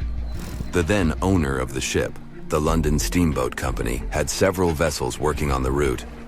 The passengers were free to hop on and off different ships. At around 6:30 p.m., after a beautiful day in the open, the SS Princess Alice headed back to Swan Pier. No one kept official lists of passengers, so we'll never know exactly how many people were on board that evening. But they say the steamer was close to its full capacity. As it got darker and cooler, many families decided to stay inside the saloon or in their cabins below. Some stories from the steamer sound like fate. The captain of Princess Alice let his steerer stay at Gravesend and replaced him with one of the passengers. John Ayres was a sailor but had little experience at the Thames or with a vessel like Princess Alice. Alfred Thomas Merriman, a chef from East London, had been offered to work on the steamer at the last moment. He was 30 years old and a father of 4, so he couldn't say no to extra money. At around 7:40 p.m., he was standing on the deck by the saloon door. By that time, Princess Alice had passed Tripcock Point and entered Galleon's Reach. The passengers could see the North Woolwich Pier in the distance. Many of them planned to disembark at that stop. And that's when Merriman noticed a huge ship carrying coal. It was Bywell Castle. This vessel normally carried coal to Africa, but it had just been repainted at a dry dock. Bywell Castle was going to Newcastle to pick up some coal and transport it to Alexandria, Egypt. The ship's captain, Harrison, wasn't too familiar with these waters, so he called in Christopher Dix, a seasoned Thames River pilot, to lend a hand, even though he didn't have to. The ship had a fancy raised forward part below the deck, and Dix couldn't quite see what was in front of him. So, they had a sailor on lookout duty. As they set sail from Millwall at the speed of 5 knots, 5.7 miles per hour, they tried to stick to the middle of the river, but other boats had other plans. When they were approaching Galleon's Reach, Dick spotted Princess Alice's red port light, headed their way, but planning to pass on the right side. At the same time, Grinstead, the captain of Princess Alice, was going against the river's flow, trying to find the smooth waters on the south side. He adjusted his course, steering into Bywell Castle's path. Both crews realized they were headed for a collision. Dix tried to steer clear and even ordered reverse full speed on the engines, but it was too late. The Bywell Castle collided head-on with the Princess Alice, which was much smaller, weighing less than a third of the 890-ton coal-carrying collier. It sliced the passenger steamer in two. As Merriman remembered later, laughter on board immediately changed into screaming and panic. Some people rushed to the bridge for safety. Merriman hurried to the captain, asking what to do next. The captain's response was grim. "We are sinking fast. Do your best." The ends of the steamer went high into the air, and the middle just sank, taking passengers with it. Those unfortunate ones who were below deck were tragically trapped. The impact caused tons of untreated sewage to gush from outlets near the collision site. The water became a frothy mess of unprocessed waste with a horrible odor. It was potent enough to make even the most resilient sailors retch. Amid the chaos, passengers struggled for life in the contaminated water. They inhaled lungfuls of hazardous waste without knowing. The crew aboard the Bywell Castle sprang into action. They dropped ropes from their deck, urging Princess Alice's passengers to climb aboard. Anything that could float, from planks to barrels, was tossed into the water to serve as flotation devices for those in need. Other members of their team launched a lifeboat, saving 14 people. Nearby boats, moored along the riverbanks, joined the mission, plucking survivors from the water. Many of Princess Alice's passengers didn't know how to swim, and it was even trickier for ladies wearing long, heavy dresses. Merriman was among the lucky ones who could swim. He first held on to a piece of wreckage, and then, when others got to it, swam away and caught onto a rope hanging over the side of the Bywell Castle. They managed to save around 130 people this way.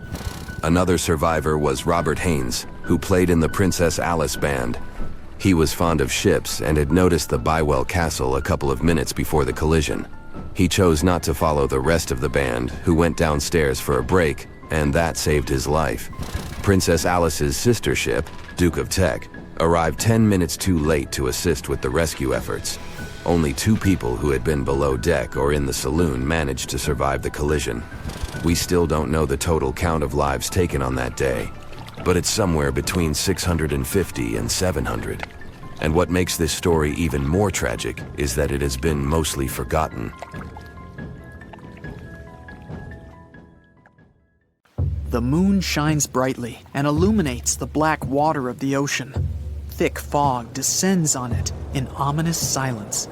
Then, it's suddenly broken by the creaking of wooden boards, followed by a rippling of the waves. Through the fog, you see the outline of an old, large ship. Its hull is rusty, and a strange cold is coming from it. But the most unsettling thing is that there's no one on the deck. The ship sails without a crew. No, this isn't a mythical Flying Dutchman, but a very real ghost ship. September 2nd, 2019. The British Royal Navy's ice patrol ship, called the HMS Protector, sails through the calm waters of the Atlantic Ocean. The time is 11 p.m.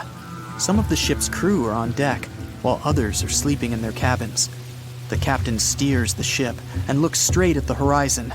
The sky is lit up by an orange twilight, and clouds float in the distance. Suddenly, against this beautiful landscape, one of the sailors notices the black silhouette of an unknown ship. The captain slows down and steers the ship a little closer to the mysterious vessel. This is an old cargo ship, 250 feet long. Attempts to contact the crew members lead to nothing. It seems the unknown boat is floating in the ocean by itself. There's no one on board, at least, no one alive. The deck of the ship creaks from rocking on the waves. The sun sinks below the horizon, and it gets dark. The ship looks terrifying. British sailors don't dare to climb on that strange deck. They take a photo, post it on the internet, and sail away. Many people on the internet will assume the sailors met a real ghost ship. 5 months later, we're in the village of Ballycotton in County Cork, Ireland. A local leaves the house early in the morning to go for a daily run. Music in his headphones, fresh cool air, and a scenic route are ideal conditions for a good workout. The jogger runs along the road on the coast of the Celtic Sea. There was a strong storm last night, and now the sea looks calm. The man runs along the top of a low cliff and notices a huge vessel. An old rusty cargo ship 250 feet long lies on the beach, right among the rocks. No people on board. It seems the ship has been here for ages, but the local is sure this vessel wasn't here yesterday. A little later, it turns out this is the same ship that the sailors from the HMS Protector saw 5 months ago, thousands of miles from this place. The cargo ship, called the Alta, was built in 1976. Nobody knows who used it all this time and for what purposes. It's only known that in 2017, the ship was purchased by a new owner and marked with the flag of Tanzania. It's important to say that almost all cargo ships are equipped with AIS, Automatic Identification System, which is needed to track ship movements in the ocean. Since 2015, something strange started happening with the Alta's AIS. The ship disappeared from the satellites, then reappeared again. Over the past few years, this ship had changed several names and flags. It's not surprising that its AIS shut off and turned on numerous times. It's said that some of those who disable AIS on their ships do so to hide outlaw activities. The ship's captain, whoever it was, clearly didn't want to show the Alta's movements. As AIS showed in 2017, the ship had sailed near Greek port cities. The Alta made 12 stops in 3 such cities in different parts of Greece. Then, the AIS signal disappeared, and 10 months later, the Alta reappeared near the northern coast of Africa, 1,200 miles from Greece. In September of 2018, the ship was sailing about 1,400 miles southeast of Bermuda, and at that time, the crew members started having problems. There were 10 people on board the Alta. On September 19th, the ship's engine failed right in the middle of the Atlantic Ocean. The nearest shore was very far away. The ship began to drift. As days passed, the crew couldn't fix the vessel. Food supplies were running low. The crew started to panic and tried to contact someone. The situation got worse as a strong hurricane was approaching the place where the ship broke down. Crew members contacted the U.S. Coast Guard. On October 2nd, a helicopter headed towards the ship. Food and water were unloaded on the Alta. This was enough for the crew to bide their time for several days.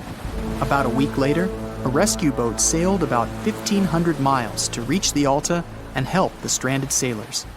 Shortly before the start of the hurricane, American rescuers succeeded. The entire crew of the wrecked ship was taken to Puerto Rico. The Alta remained drifting in the ocean. After a while, another ship arrived to tow it to the coast of Guyana. Then, something went wrong again. The ship was hijacked. Who did it and why remains a mystery to this day.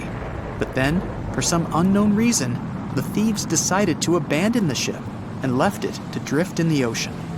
For almost a year, the ship's location couldn't be tracked. Then, in September 2019, the vessel was found by the British Royal Navy. How the Alta was able to cover the distance across the Atlantic and wash up on the coast of Ireland is unknown. An investigation has been launched in Ireland. It's necessary to identify the owner of the vessel and find a responsible person to take on the task of towing it.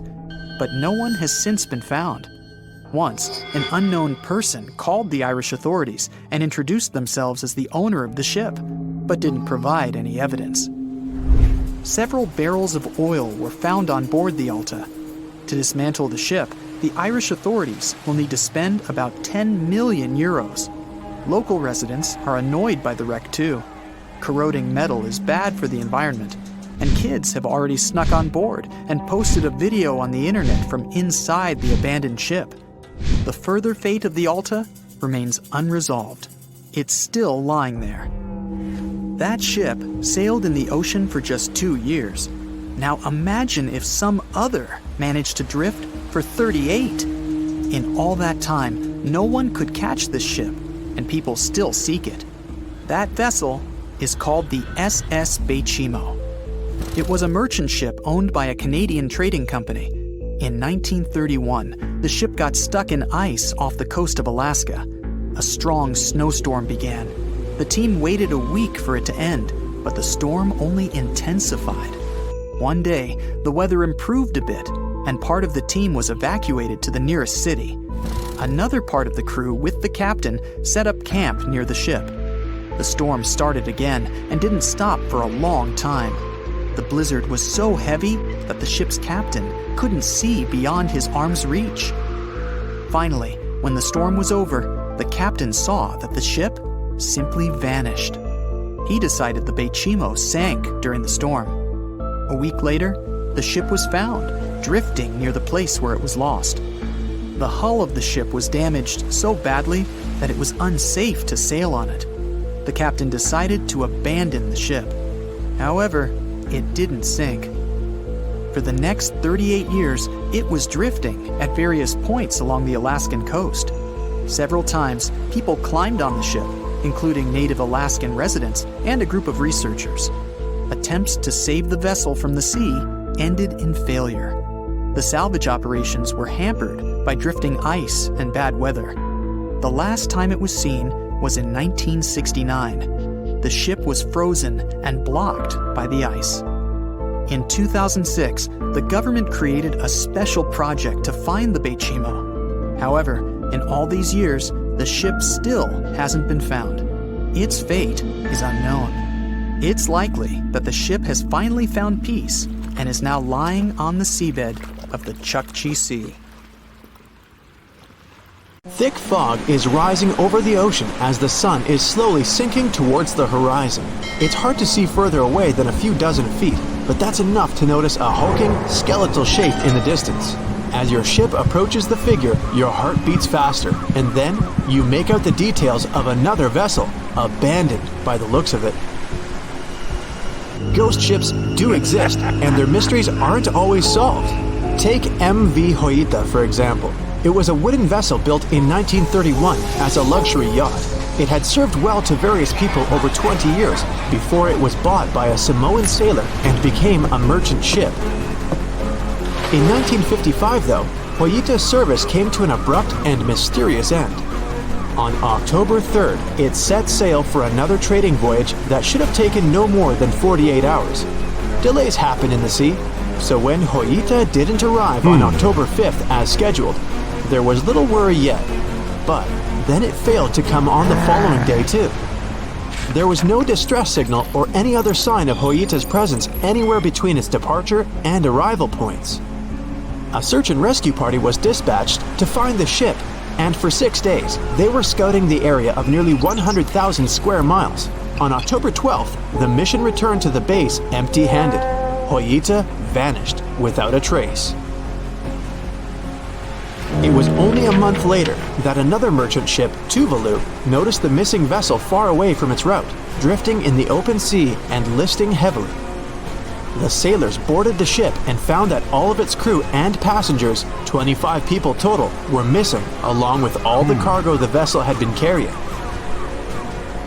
The radio was tuned to the International Distress Channel, meaning that the crew had been trying to ask for help, but they couldn't reach anyone because the radio cable had been damaged, limiting the range to 2 miles. The lifeboats were missing as well, indicating that people on board must have left the ship. Unfortunately, they seem to have taken the logbook with them, leaving the rescue team clueless as to what had happened. Even today, the mystery of MV Hoyita hasn't been solved yet. No one knows where the crew and passengers had gone and what had caused them to leave. SV Carol A. Deering wasn't a ghost ship in the usual sense of the word. There were no sightings of it in the open sea. Instead, it was found on the shore, but the circumstances of it running aground are a puzzle shrouded in mystery. Carol A. Deering was built in 1919 in Maine, and it was a large vessel made for commercial voyages. Unfortunately, despite its large cost of construction, it had only served for a year before its last trip. July 19, 1920. The ship was traveling from Puerto Rico to Rio de Janeiro via Newport News to deliver a cargo of coal. It was almost halfway to the final destination when the captain fell seriously ill, and the crew turned back to drop him and his son off and replace the captain. The voyage went without incident, but when it came to Barbados in December to resupply, there were strange moods among the crew. The first mate didn't seem to be happy with the new captain. No one paid much attention to it back then, when they probably should have. The last sighting of Carol A. Deering at sea was on January 28, 1921, when a lightship noticed it off the coast of North Carolina. There was some commotion on the quarterdeck of the ship, where the crew were normally not allowed. Then, another vessel sighted it, but there was already no one on the decks. On January 31st, the merchant ship was found hard aground in the Diamond Shoals, a site notorious for numerous shipwrecks that had been occupying there for centuries. When the search and rescue party boarded the ship, they found it abandoned, the log and personal belongings of the crew gone, along with the 2 lifeboats. There is still no answer to what happened on board of Carol A. Deering that January, although the most popular version was mutiny. Maybe we'll never find out the truth though. SS Bechimo is perhaps one of the most notable ghost ships in history. This large cargo steamer was built in 1914 in Sweden and plodded its way dutifully over 16 years, trading provisions for pelts with native tribes of Alaska and Canada. But then, on October 1st, 1931, Bechimo got caught in pack ice. At first, it seemed the crew would be able to wait it out and continue on their route because the ship broke free in a couple of days. But in less than a week, it became caught again, this time for good. In another week, a rescue party was sent to fetch 22 of the Bechimo's crew, while another 15 remained behind to wait through the winter if necessary and get the ship back. But a month later, after a powerful blizzard struck their camp, the sailors went out of their shelters only to find the ship gone. Luckily, a few days later, a native hunter told them Bechimo hadn't been lost yet. He'd seen it about 45 miles from where they had been stationed. They managed to track it down, but decided the ship wouldn't survive the winter, so they took the most valuable cargo from its hold and abandoned it. They were wrong though. SS Bechimo did survive that winter, and many more that followed. When the ice broke, it sailed away on its own, drifting listlessly along the shores of Canada and Alaska. There were numerous sightings of the ghost ship, sometimes adrift in the open sea, and at other times stuck in the pack ice again. People attempted to board and salvage it, but weather conditions or lack of equipment always prevented them. SS Bechimo was last sighted by native Alaskans in 1969, 38 years after its abandonment. What became of it later remains unknown. The story of SS Orang Medan is one of the most puzzling and harrowing ghost ship stories of the 20th century. No one even knows for sure if the ship even existed in the first place. It wasn't recorded in Lloyd's Shipping, the International Register of Ships, which makes it either a tall tale or a vessel that avoided being officially recognized for some shady reasons. In any case, the accounts as to what happened to the Medan vary. According to most reports, it was carrying some unknown cargo in the Indonesian waters when a distress call was received by another ship in the vicinity. The officer on duty heard an SOS message, but its contents are different depending on the accounts. The message did not repeat, and the crew of Medan didn't answer to any attempts to contact it back. The ship that received the distress call hurried to the rescue, but they only reached the vessel the following day, when it was already drifting and slightly listing. When the rescuers boarded the ship, they found that none of the crew had survived. However, one lifeboat was missing, which implied that there was at least one crew member who managed to escape. What happened to the rest of the people on board remains a mystery to this day. Still, there are no hard facts about this story, so we might never find out whether SS Orang Medan was actually a ship and not a thing of fiction. SV Zabrina was a 3-mast sailing barge built in 1873 for river trade ships in South America. She served for well over 4 decades, proving to be a sturdy and reliable ship. It was later transferred to Europe, where it continued serving its purpose well. But then, in October 1917, Zabrina set sail on a regular voyage only to be found ashore several days later. Mysteriously, although the ship was perfectly intact, the entire crew of 5 and the captain were gone. There is no direct evidence or hard facts as to what really happened that day. The most convincing theory is that the crew were washed away from the deck because of an underwater explosion. And then the ship sailed ahead without them, but the truth, as always, remains unknown. No matter what happens, don't stop! We almost got it! 2 treasure seekers are digging frozen ground in a cornfield at night. It's raining hard, lightning is flashing, but these 2 guys keep working. And now the shovel hits something solid. No way! A treasure chest! They start digging faster and find a piece of a ship's engine. What the? Far from the seas and lakes, somewhere under the fields of Kansas City, they found a giant sunken ship. How is this possible? Now you'll see. Some people spend their lives searching for shipwrecks with treasures underground. One of them is explorer David Hawley. He's been looking for such ships far from the seas, rivers, and oceans for many years. He does this because he likes the feeling of adventure. The holds of these ships may contain chests of gold, antiques, and artifacts. And you can get a lot of money for them. David says you don't have to go into the ocean to find a sunken ship. They may be lying in your backyard. But why do ships end up buried underground among fields, farms, and plains? Let's find out using the example of steamboat Great White Arabia. According to old records, the newspaper clippings, this ship had been carrying about 200 tons of treasure before it sank in 1856. Many rumors and local legends said the ship was lying underground a few miles northeast of Kansas City. It was there because people deliberately altered the riverbed and channels of the Missouri River in the second half of the 19th century.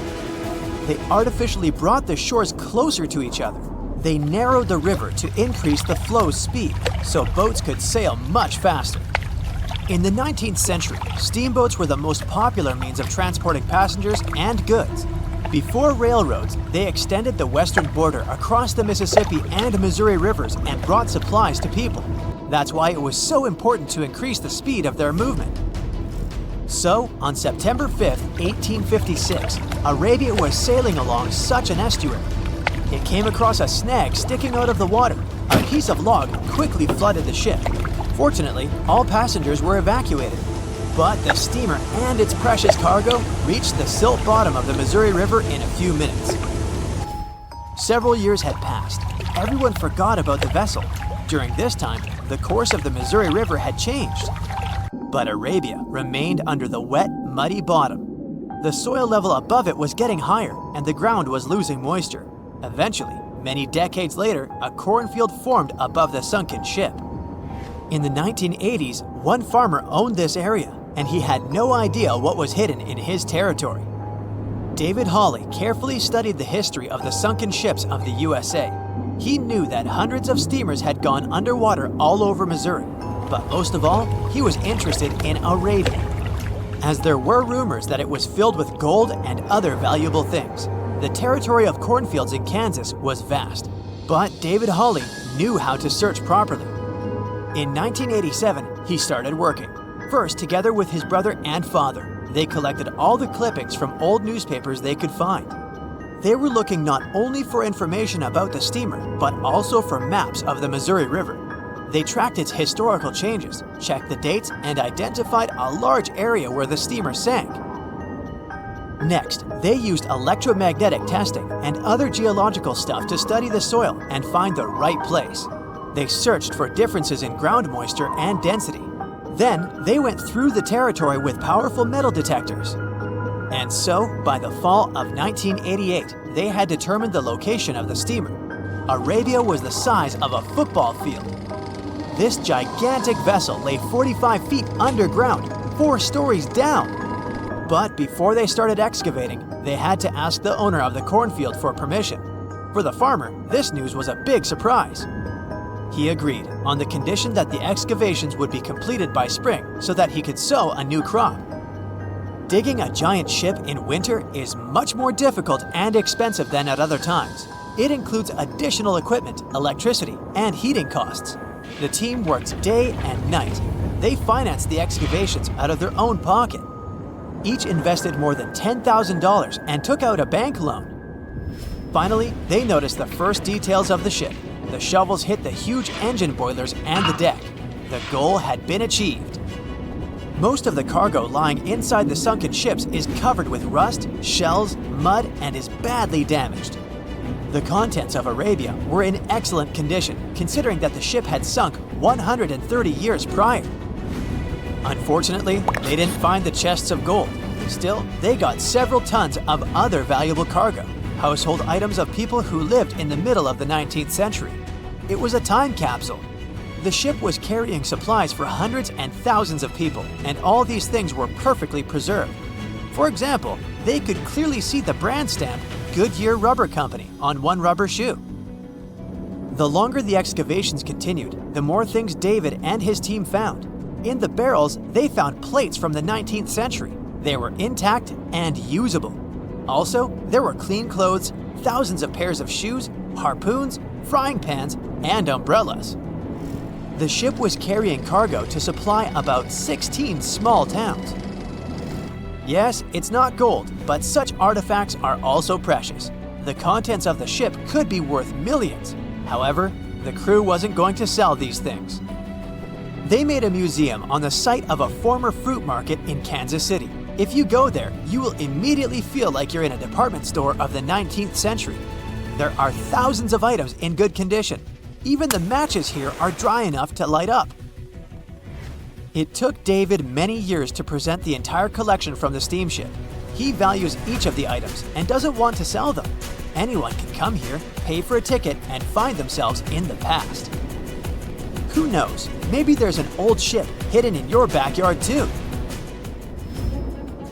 Geologists found an older vessel in the hot desert of Namibia in 2008. This ship sailed back in the days when pirates scared sailors on the seas, and now it's inside a dried-up lagoon. The ship sailed from Lisbon in 1533 and disappeared with the crew near a small diamond mining town. After almost 500 years, the hull had been badly damaged. Only the carcass of the ship remained, but the treasure hidden inside the vessel stayed intact. They carefully studied the boat for a long time, trying not to ruin anything. And then, 5 days later, they found a big old chest in the hold. Carefully opening it, they found gold coins there. Thus, the cost of the ship was estimated at about $10 million. The exact cause of the shipwreck is unknown, but experts believe the ship was destroyed by heavy cargo and bad weather. It went to the bottom of a lagoon that later became a desert. Some find an airplane in their backyard, others discover a ship, and one man found a passage to an ancient secret city in his house. This happened in Turkey in 1963. The owners of the building decided to make repairs. He went to his basement and knocked down the wall to turn this place into a living room. And so, behind one wall, he found a tunnel leading underground. The man thought it was some kind of a secret chamber. He went down there and realized it was something much more than that. It was an ancient city 18 floors deep. People built it in the years 780 to 1180 as a refuge from weather disasters and the invasion of enemies. This place also includes many underground tunnels that stretch for several miles in different directions. People could get to the town from different points using secret passages leading to these roads. The city can accommodate about 20,000 residents, livestock, and tons of food supplies. Archaeologists have also found a chapel, schools, stables, and public kitchens there. It has recently become a popular location for many tourists looking for the perfect place to get away from it all. If you're lucky enough to catch a sunny day here, it's like no other, I can assure you. Chances are, you'll end up having loads of foggy days, but let's be honest, they have a special allure of their own. This enchanting smile-shaped island is called Sable Island. It's located 190 miles from mainland Nova Scotia. It wasn't accessible to the general public until 2013. That's when it was added to the list of National Parks of Canada. You can get here either by plane or by water. But what's so enchanting about this place anyway? There must be something since the yearly tourist count is growing every year. Firstly, there's a spectacular number of wild horses here. There are between 200 and 500 horses roaming free all over the island. There's also a large population of gray seals.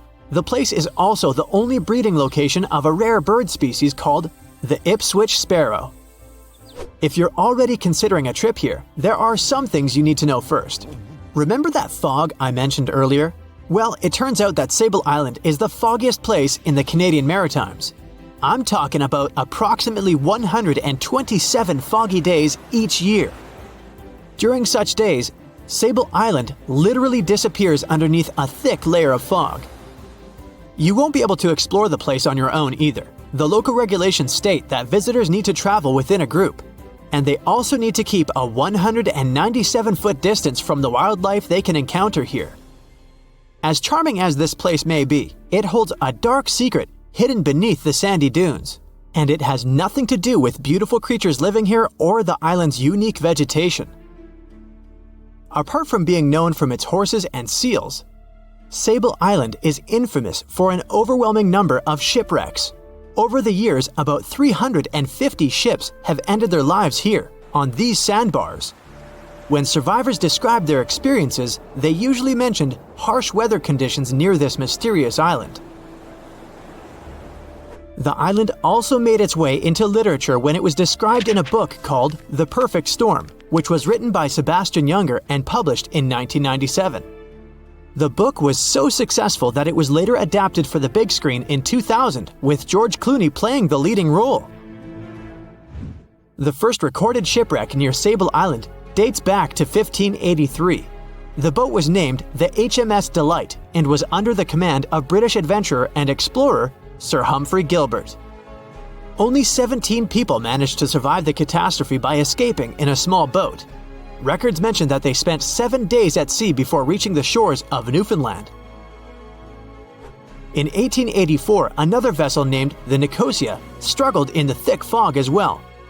The ship was completely destroyed, but fortunately, all 18 crew members managed to survive.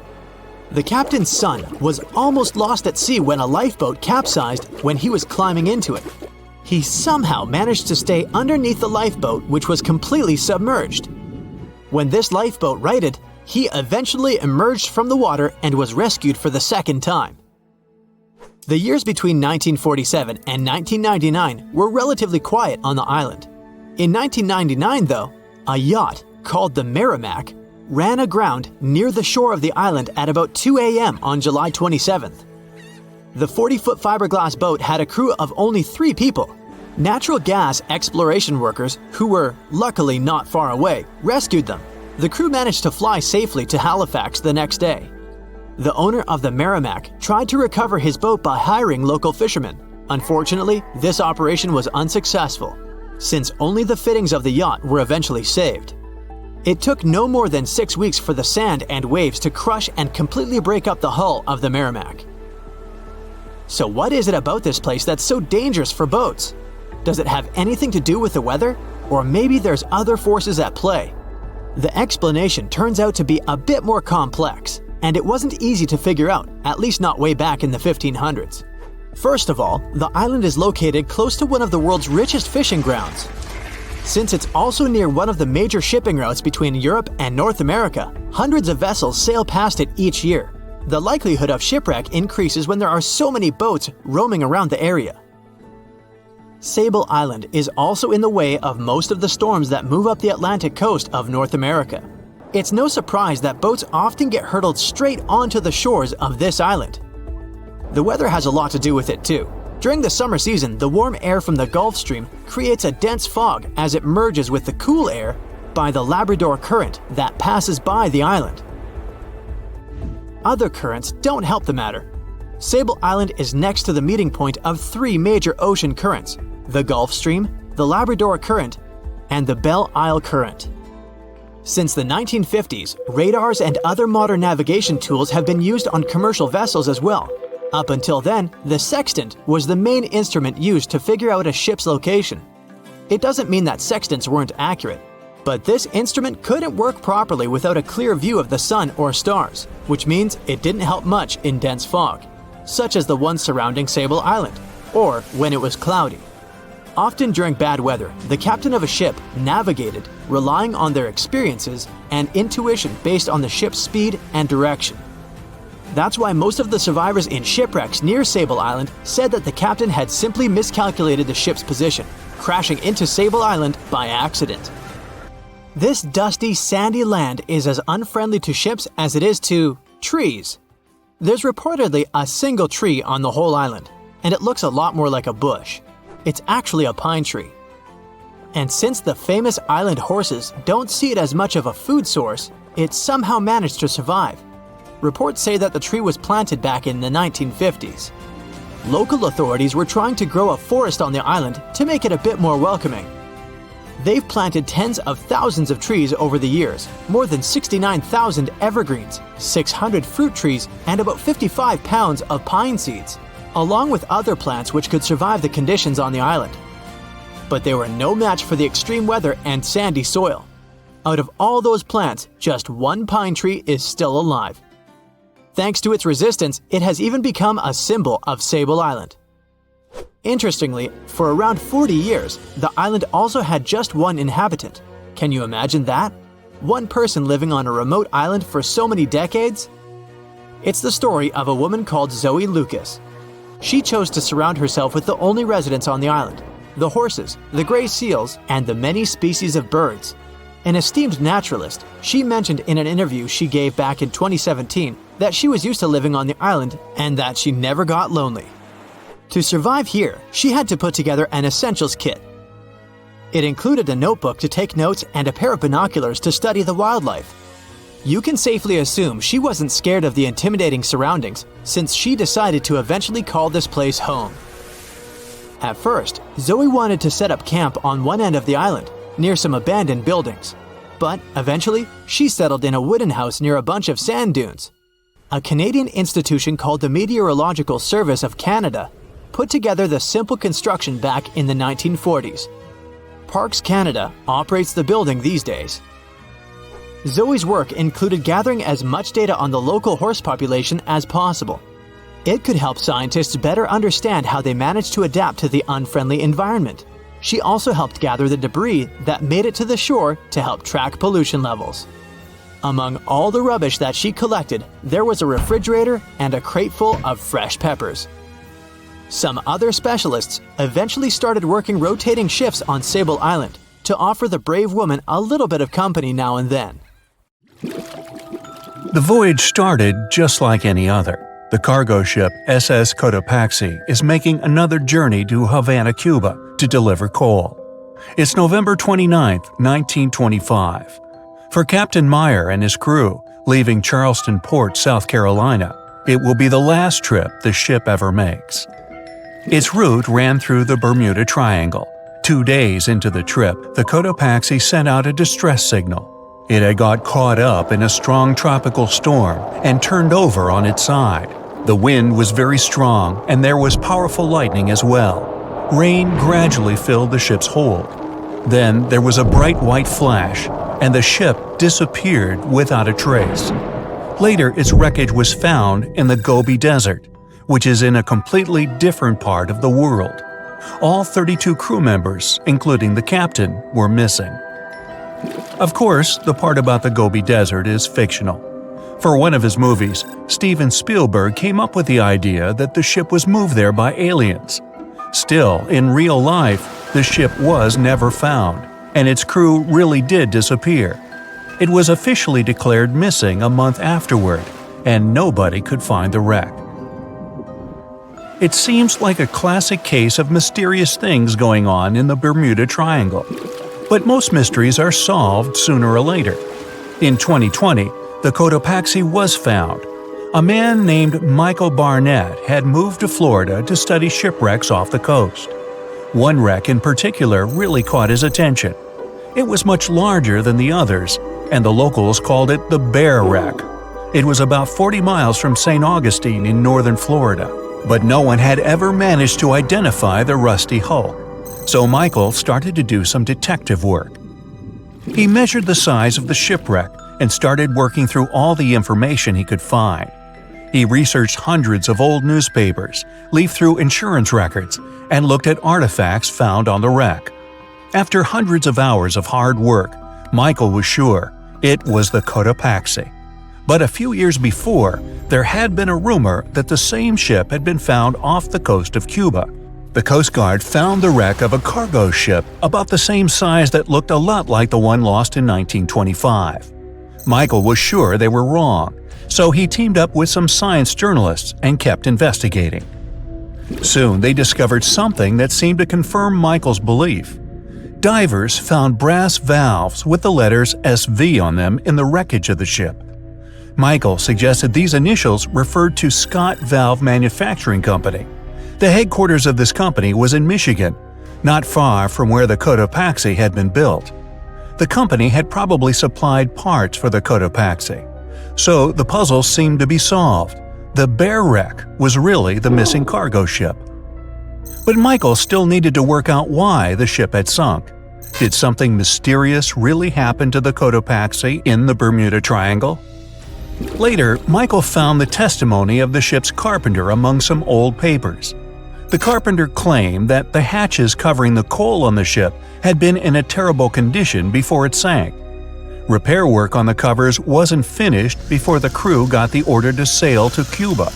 So if the hatch covers were still broken during the trip, water could have easily gotten on board. This water probably flooded the hole during the tropical storm. This was the real reason why the Cotopaxi went down. There was really nothing mysterious about it. It was just a mistake made by ordinary people. But this is just one example out of dozens or even hundreds where ships and planes have gone missing in the Bermuda Triangle. We still can't explain some of these incidents. It seems like there really is something weird going on there.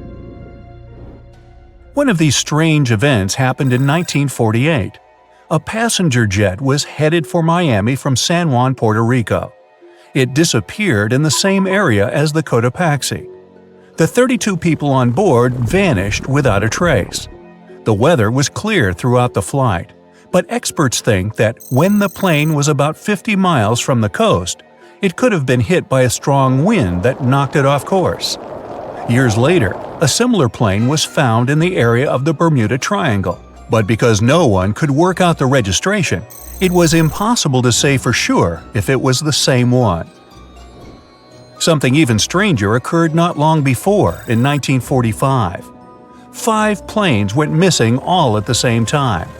Some trainee pilots were practicing their navigation skills. But when they'd finished, it seems they couldn't find their way back home and disappeared. Many people assume they just ran out of fuel. This seems likely, but still, the circumstances were really strange. The trainees were being supervised by an experienced pilot who had 2,500 hours of flight time. He would never have let a group of newbie pilots get that far away from their base. Even now, people still debate what could have happened. Some insist the pilots ran into something supernatural out there in the Bermuda Triangle. But who knows? And here's another freaky thing that happened there which no expert has been able to explain: time travel. In 1970, Bruce Gernon was flying a plane from Andros Island to the Florida coast. When he was at 11,500 feet, a giant cloud appeared in front of him. It kept getting bigger and bigger, and he had no choice but to fly through it. As soon as he did, the plane was surrounded by darkness. It was as if the day had turned to night in a split second. Suddenly, Bruce began to see white flashes of light around him. They were so bright that they lit up the entire sky. But they weren't lightning bolts, although he couldn't really explain what they were. The plane continued through the strange cloud for almost a half an hour. Bruce noticed that the cloud changed shape during this time. The space around the plane turned into a tunnel. Then the tunnel started narrowing. Bruce became really tense as he tried to cope with the plane's controls. All his instruments and navigation equipment were going crazy, and the electronics stopped working. Then, a white light appeared at the end of the tunnel. Just like in the movies, the plane escaped the closing cloud tunnel at the very last second. Everything was fine, but now Bruce found himself in some white fog. He had no idea where he was. Then he managed to contact ground control. He was shocked when he learned that his plane was already in the airspace above Miami. It seemed that something impossible had happened. Bruce was meant to cover a distance of about 250 miles during the flight. This usually took 1.5 hours, but he had managed it in just 47 minutes, almost 2 times faster than normal. When Bruce landed, he went to check the amount of fuel left in the tank. It turned out he'd used up a lot less than the normal amount of fuel as well. Could there be a logical explanation for the time-traveling plane? Well, records show that a large number of sunspots were detected on the surface of the sun that day, and there was a strong solar wind. This could easily have made the electronics and devices on the plane go crazy. But what about the mysterious cloud? The Florida coast is a place where 2 large air currents meet. One has a high pressure and the other is a low pressure one. This causes a lot of storm clouds in the area. But people still debate how Bruce was able to cover the distance so quickly. Some people say that some kind of mysterious dark energy was involved. Others say it was a gravitational anomaly that curves space and time. Others think that Bruce is just a fraud. We still don't know the truth. So, is there really something supernatural about the Bermuda Triangle? Or is it all just coincidences and made-up stories? The truth is that no more planes and ships disappear in the Bermuda Triangle than anywhere else in the world. They said it was the most technologically advanced ship. They said it was unsinkable. And when it sank, they made a movie about it. These were the main reasons why the Titanic disaster became world famous. But unfortunately, this is not the only large-scale shipwreck. And sadly, there have been cases much worse than the tragedy of the Titanic. One of them occurred on April 27, 1865. The Sultana steamboat carried passengers and cargo daily between St. Louis and New Orleans. It was a pretty large wooden boat with 3 decks and was 260 feet long and 70 feet wide, almost twice the size of a basketball court. The ship could carry about 350 passengers, but on that unfortunate day, more than 2,000 people were on it. On April 23rd, she was making a routine voyage from New Orleans when it broke down. Something was wrong with the boiler, so the vessel docked in Vicksburg for repairs. At the port, the ship's captain, James Cass Mason, found out about an excellent opportunity to earn a lot of money. All he needed to do was to transfer a large group of former prisoners to the north. The captain agreed to do it, but the problem was that the boiler required a lot of time to repair. Mason was afraid that his competitors would take the job, so he decided to sail despite the malfunction the ship had. He patched up the holes in the boiler instead of a big repair and invited all the ex-prisoners on board. So, there was a broken boiler, an excess number of passengers, a lack of lifeboats, and not the best river conditions. Also, the captain refused to send the ex-prisoners to the hold, so they were all with ordinary passengers. There were strong chances for a shipwreck, but the greedy desire to earn more money was stronger. The Sultana went on a voyage and sailed up the river for 2 days. At this time, one of the biggest Mississippi floods in history began. The river overflowed its shores because of the flood, with the water level rising several feet. All the trees on the shore disappeared, and only the tops were sticking out of the water. The ship sailed opposite this powerful current, making the boiler work too hard. On the evening of April 26th, the Sultana arrived in Memphis, Tennessee, and they loaded even more, 120 tons of sugar and 200 passengers. She got incredibly heavy. Around midnight, the ship continued its dangerous journey. The captain sailed to barges to load a shipment of coal. At 1 a.m., the vessel left the barge. At 2 a.m., the broken boiler, unable to withstand the load, suddenly exploded. The Sultana was just 7 miles north of Memphis. Few people survived that day. The problem was that passengers trying to escape from the fire jumped into a cold river with a strong current. The Sultana disaster is considered the most tragic shipwreck in the history of the United States. The exact number of those who didn't survive is still unknown. According to various sources, this number was from 961 to 1,800 people. Don't be surprised that almost no one knows this story. There were many more survivors in the Titanic tragedy, and everybody heard about it. But the Sultana sank during one high-profile event. 12 days before the shipwreck, the country lost Abraham Lincoln. People hadn't yet recovered from this news, so no one paid much attention to the tragedy of the Sultana. Many catastrophes happened quite recently by historical standards. One of them occurred in 2002. The ferry La Jula was a Senegalese vessel. The ferry sailed twice a week, mainly along the coast of Dakar, carrying passengers who traded mango and palm oil. It made daily voyages and never faced severe problems thanks to modern rescue equipment and good repair service. But one day, the ship's crew discovered a malfunction and sent the boat to port. For almost a year, La Jula was in a non-working condition, awaiting repairs. But it didn't get high-quality service. After poor maintenance, the ferry set off on its last voyage. On September 26, 2002, La Jula sailed between southern Senegal and Dakar, and at 11 p.m. headed toward Gambia, where a strong storm began. The wind raised high waves, but this wasn't critical for the large passenger ship unless the number of people on board didn't exceed the established norm. La Jula was supposed to carry about 500 passengers, but had many more people that day. Too many passengers, poor repairs, and a strong storm caused severe problems for the ship. But the main factor in the shipwreck was that La Jula was only built for sailing in coastal waters, but that day, it sailed far from the shore. Big waves started rocking the boat, and at some point, it just turned upside down. The ship's deck went underwater, and its lower part stuck above the surface like an iceberg.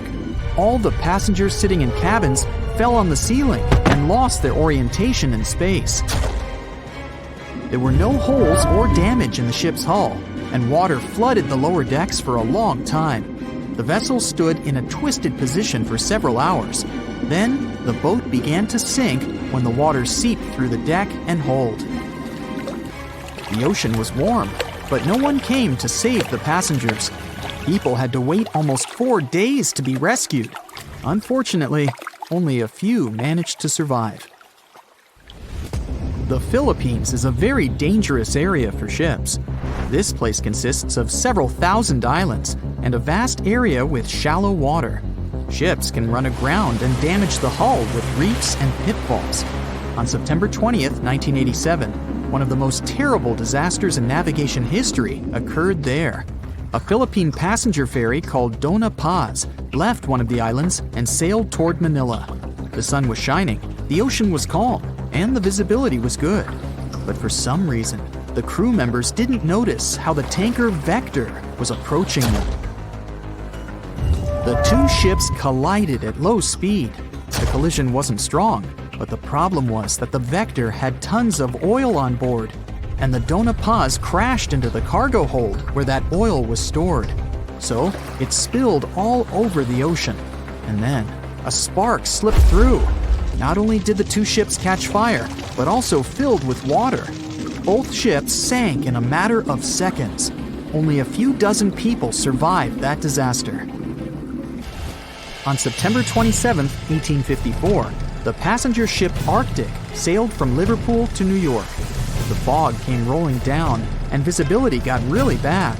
Another boat appeared out of the thick white haze, the French steamer Vesta. The ships were close enough to each other that a collision was inevitable. The French vessel was smaller, so it seemed to the Arctic's captain that Vesta had received a lot of damage.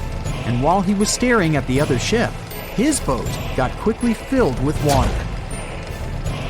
The captain gave the order to sail to the shore as fast as possible, but the ship's engines stopped working because of the flood. Then the ship's crew started to lower lifeboats with women and kids. Still, when rescuers found lifeboats with people, it turned out that only 87 out of 400 people survived, 65 crew members and 22 passengers. Surprisingly, there were only grown men among them. The ship's captain survived by clinging to the wreckage. All newspapers wrote about this story as one of the most terrible and shameful tragedies in navigation history. The survivors were criticized because they didn't save women and kids, and the crew members were accused of violating the law, since the safety of passengers should be higher than the safety of sailors. But despite this, none of them were brought to responsibility. Unfortunately, shipwrecks still occur to this day, but fortunately, there are fewer of them than before, thanks to modern navigation systems and radar. But no technology can guarantee there won't be a super strong storm or any other emergency that no one can foresee. It was the start of 1912. A giant chunk of ice broke off a glacier in southwest Greenland. The ice was made up of snow that had fallen thousands of years before the event, perhaps as far back as when mammoths still roamed the earth. The iceberg started its journey. It was a huge thing, more than 1,700 feet long and weighing over 75 million tons. It was also a very peaceful chunk of ice. It steered clear of ships and busy transport routes. And then, it somehow floated much further south than other bergs did. Our iceberg was lucky. Others melt long before they get to these low latitudes. Out of up to 30,000 icebergs that drift away from Greenland's glaciers, only 1% ever make it all the way to the Atlantic. Even after melting into the water for months, this massive block of ice was still almost twice as heavy as the Golden Gate Bridge. The iceberg's top part was towering 10 stories over the ocean surface. Several days before our iceberg made it to the Atlantic Ocean, a magnificent ship left port. It was a luxury liner carrying more than 3,000 passengers and crew members. At that time, it was the largest ship ever built. It was the Titanic. The collisions happened on April 14th, when the ship was in the North Atlantic, 370 miles away from Newfoundland.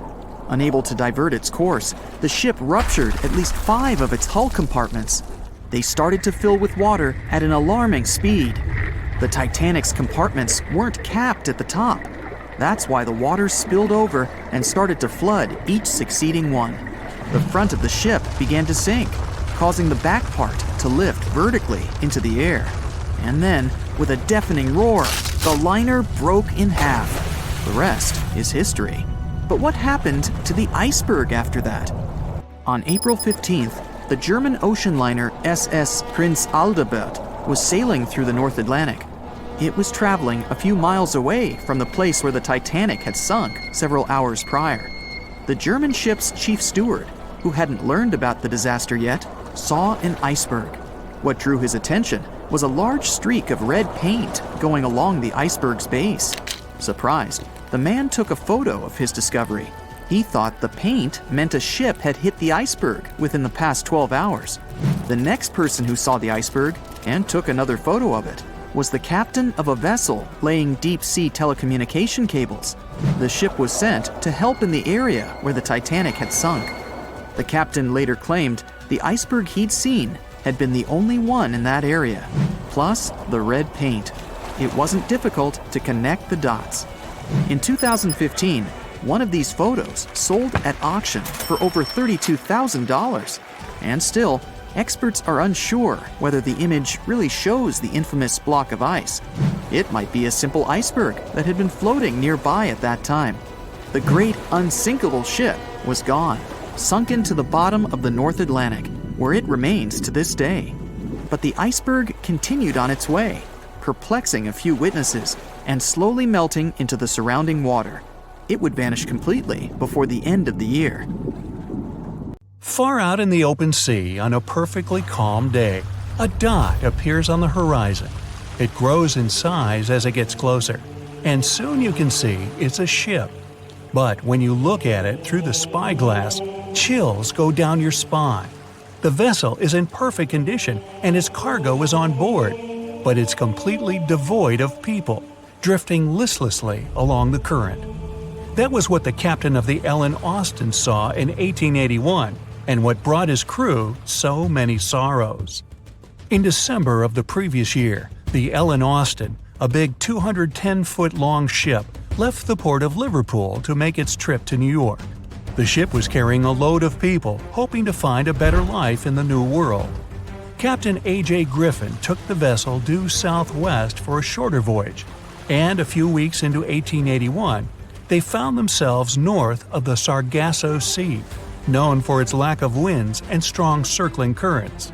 Ships that got caught in those could lose control and keep on drifting in circles until they were dragged into the center. From there, they'd be incredibly lucky to get back past the currents, but more often than not, they stayed in the desolate desert of the sea forever.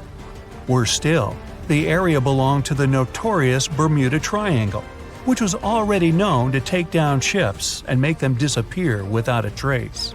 The ship's crew were nervous, afraid of being in such a dangerous area so close to a sea that could bring them to a standstill. And ominously, some of the Sargasso Sea's calm must have escaped it, because the Ellen Austin lost its speed one day and fell adrift without the winds.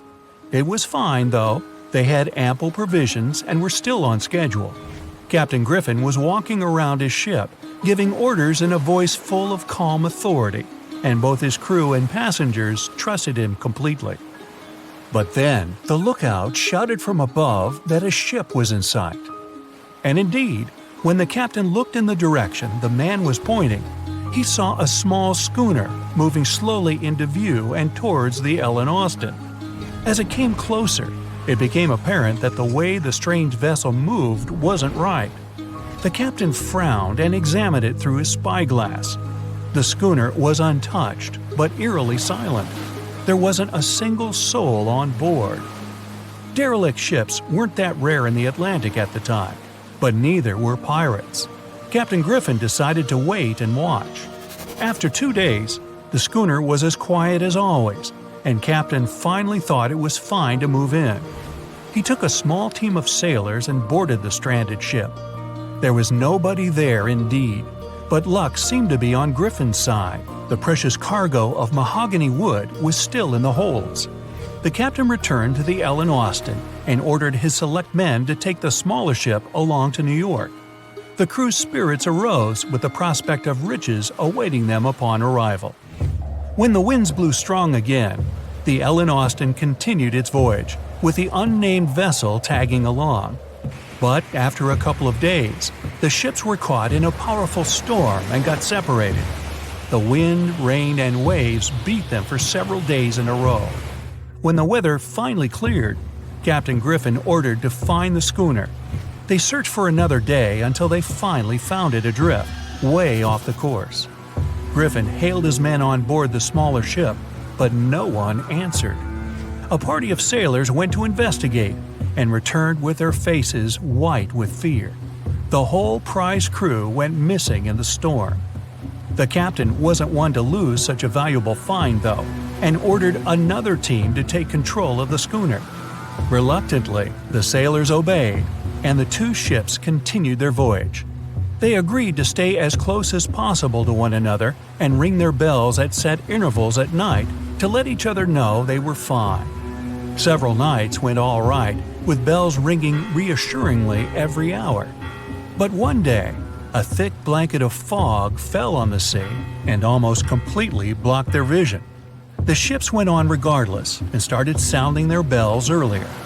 When night came, the fog was still there, but the bells were the sound of life. Until they stopped. Captain Griffin rang the bell once, then twice. No answer. The crew lit the fires and looked out into the sea intently, but the fog hadn't lifted, and they couldn't see a thing in the swirling abyss beyond the ship's board. Nobody could sleep that night, and they waited in silence until the break of dawn. The first rays of sun made the fog slowly disperse, and the whole crew went to the edge of the deck with heavy hearts. There was still hope in them, until the last strands of the mist went away, revealing a vast, calm, and most importantly, empty ocean. The nameless schooner was gone, and so was the second team of the Ellen Austin sailors. The ship sailed the rest of the way to New York in grave silence. Once it arrived at the port, the passengers were only too happy to leave the vessel, and no one so much as turned their head as a goodbye. That was the ship's last voyage as the Ellen Austin. That same year, it was sold to a German shipping company and renamed Meta. No one ever found the derelict schooner or the sailors that went missing with it. And that would probably be the end of this mysterious and unresolved story, if it held at least a little bit of the truth. In reality, none of the enigmatic things in the narrative actually happened. The Ellen Austin did indeed leave Liverpool and headed southwest to New York, and its captain was really A.J. Griffin, taking people to the American continent. But from here, the story falls apart. First of all, the ship went way too far to the north to pass the Sargasso Sea so closely. There was simply no reason to make a detour so broad. Even though the westerly winds were strong, it was still faster to take them head-on than to go in a southerly direction. So the Ellen Austin was probably nowhere near the Sargasso Sea and the Bermuda Triangle. Secondly, the triangle itself has been proven time and again to be nothing but a work of fiction. In fact, it gained popularity in the middle of the 20th century, while nobody even thought of drawing a triangle in the Bermuda area before that. The mystery was popularized by science fiction writers and became a common myth, while no serious research proved it any more dangerous than other parts of the world's ocean. So the crew of the Ellen Austin weren't even aware of the Bermuda Triangle back then, let alone afraid of it. Thirdly, the whole story was told and retold by magazines and mystery-loving personalities with ever-changing details. It first appeared in a newspaper in 1906 and already had the date wrong. The article said the voyage took place in 1891 instead of 1881. Later, the story resurfaced in 1935 on the radio with the wrong name of the captain. It was Baker, not Griffin.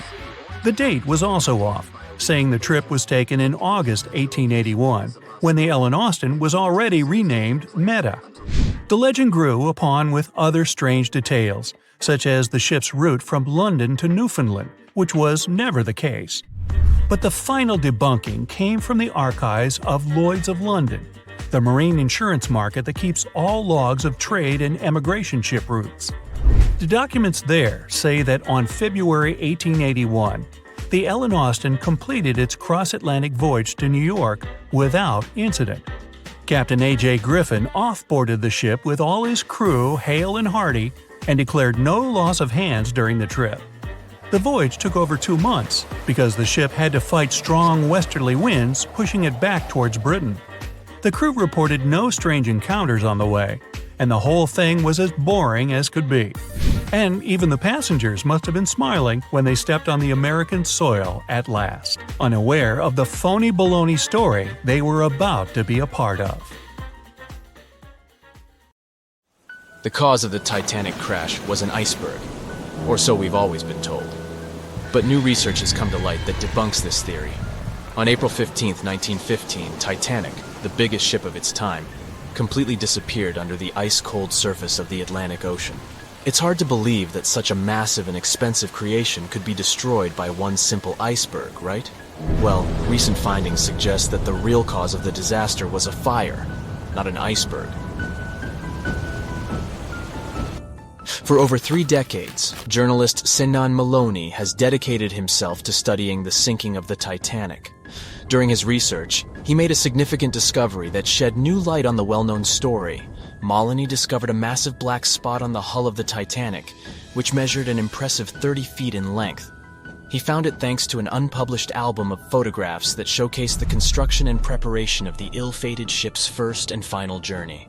Can you believe that most probably the fire on the Titanic had been burning at extreme temperatures for 3 whole weeks before anyone noticed it? Crazy, right? Apparently the high temperature corrupted the metal, making it 75% weaker. That's why the iceberg was able to make a hole in the ship. If not for the fire, the Titanic might have survived the crash because the iceberg apparently hit the exact spot we are talking about. And this is only one link in the chain of incredible coincidences that brought the Titanic down. The people in charge of the Titanic knew about the fire and knew the ship shouldn't have set sail. But they didn't want to go bankrupt and cancel the trip, especially since there was a coal shortage due to miners being on strike. The trip was already sold out, and there were no alternatives. Other ships canceled their trips due to low demand.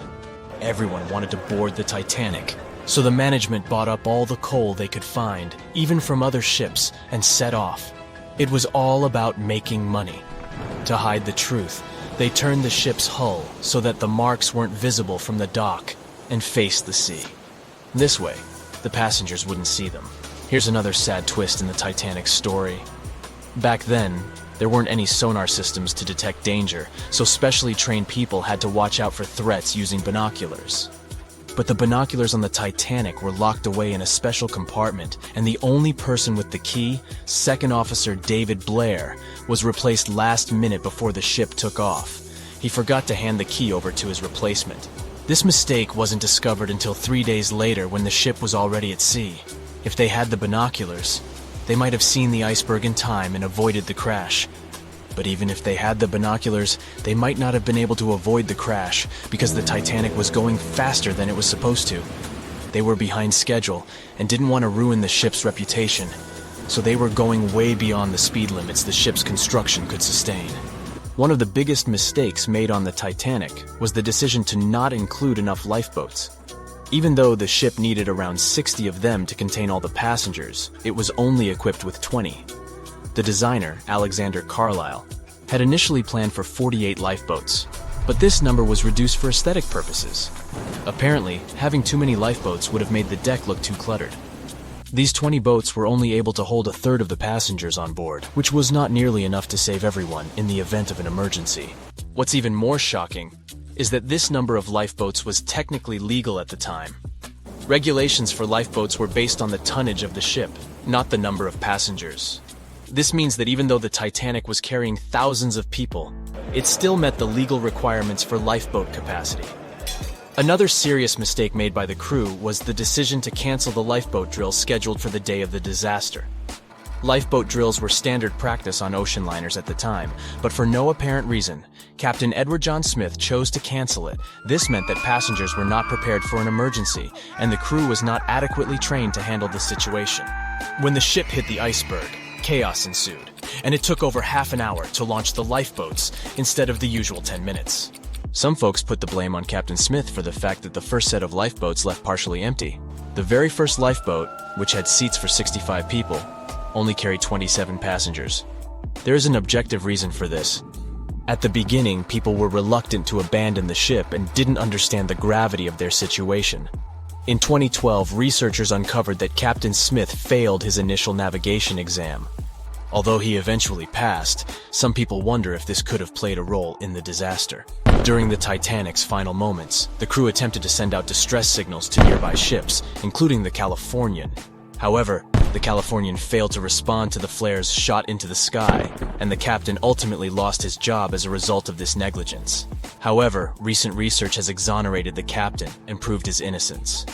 It turns out that light refraction, caused by layers of cold air below warmer air, created mirages that distorted the signals from the Titanic.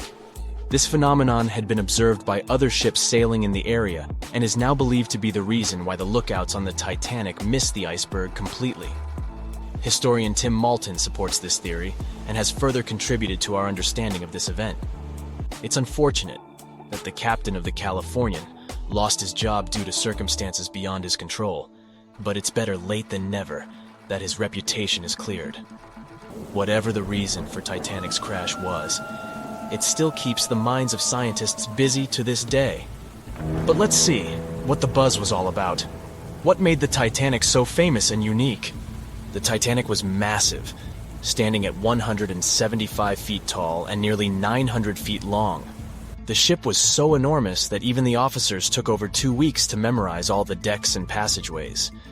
You could be walking miles along its corridors. The construction cost of the ship was a whopping $7,500,000, which would be equivalent to about $166 million in the mid-2010 ES, due to inflation. Interestingly, the production cost of the Titanic movie in 1997 was even higher at $200 million. Building the Titanic was no small feat, and it required a labor force of 3,000 men who worked 6 days a week for 26 months. The job was difficult and dangerous, and workers had to complete tasks at the height of a 20-story building without safety ropes.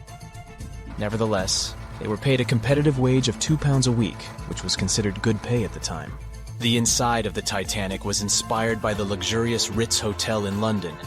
The most impressive feature of the ship's interior was the grand staircase, which extended through 7 of the ship's 10 decks. The staircase was adorned with ornate paintings, bronze cherubs, and oak paneling. The first-class passengers had access to an impressive array of facilities, including a heated swimming pool, Turkish bath, gym, squash court, beauty salon, and even a stylist to help them prepare for dinner. First-class passengers on the Titanic were pampered to an extraordinary extent. They had their own onboard newspaper, the Atlantic Daily Bulletin, and even their dogs were taken care of with a special area where they could be fed, walked, and trained during the voyage. The first-class meals were a grand affair, with 13 courses and a different wine for each course. These dinners could last up to 5 hours, and they were certainly something to look forward to. With such opulence and luxury on board, it's not surprising that so many people were eager to take the first trip on the Titanic.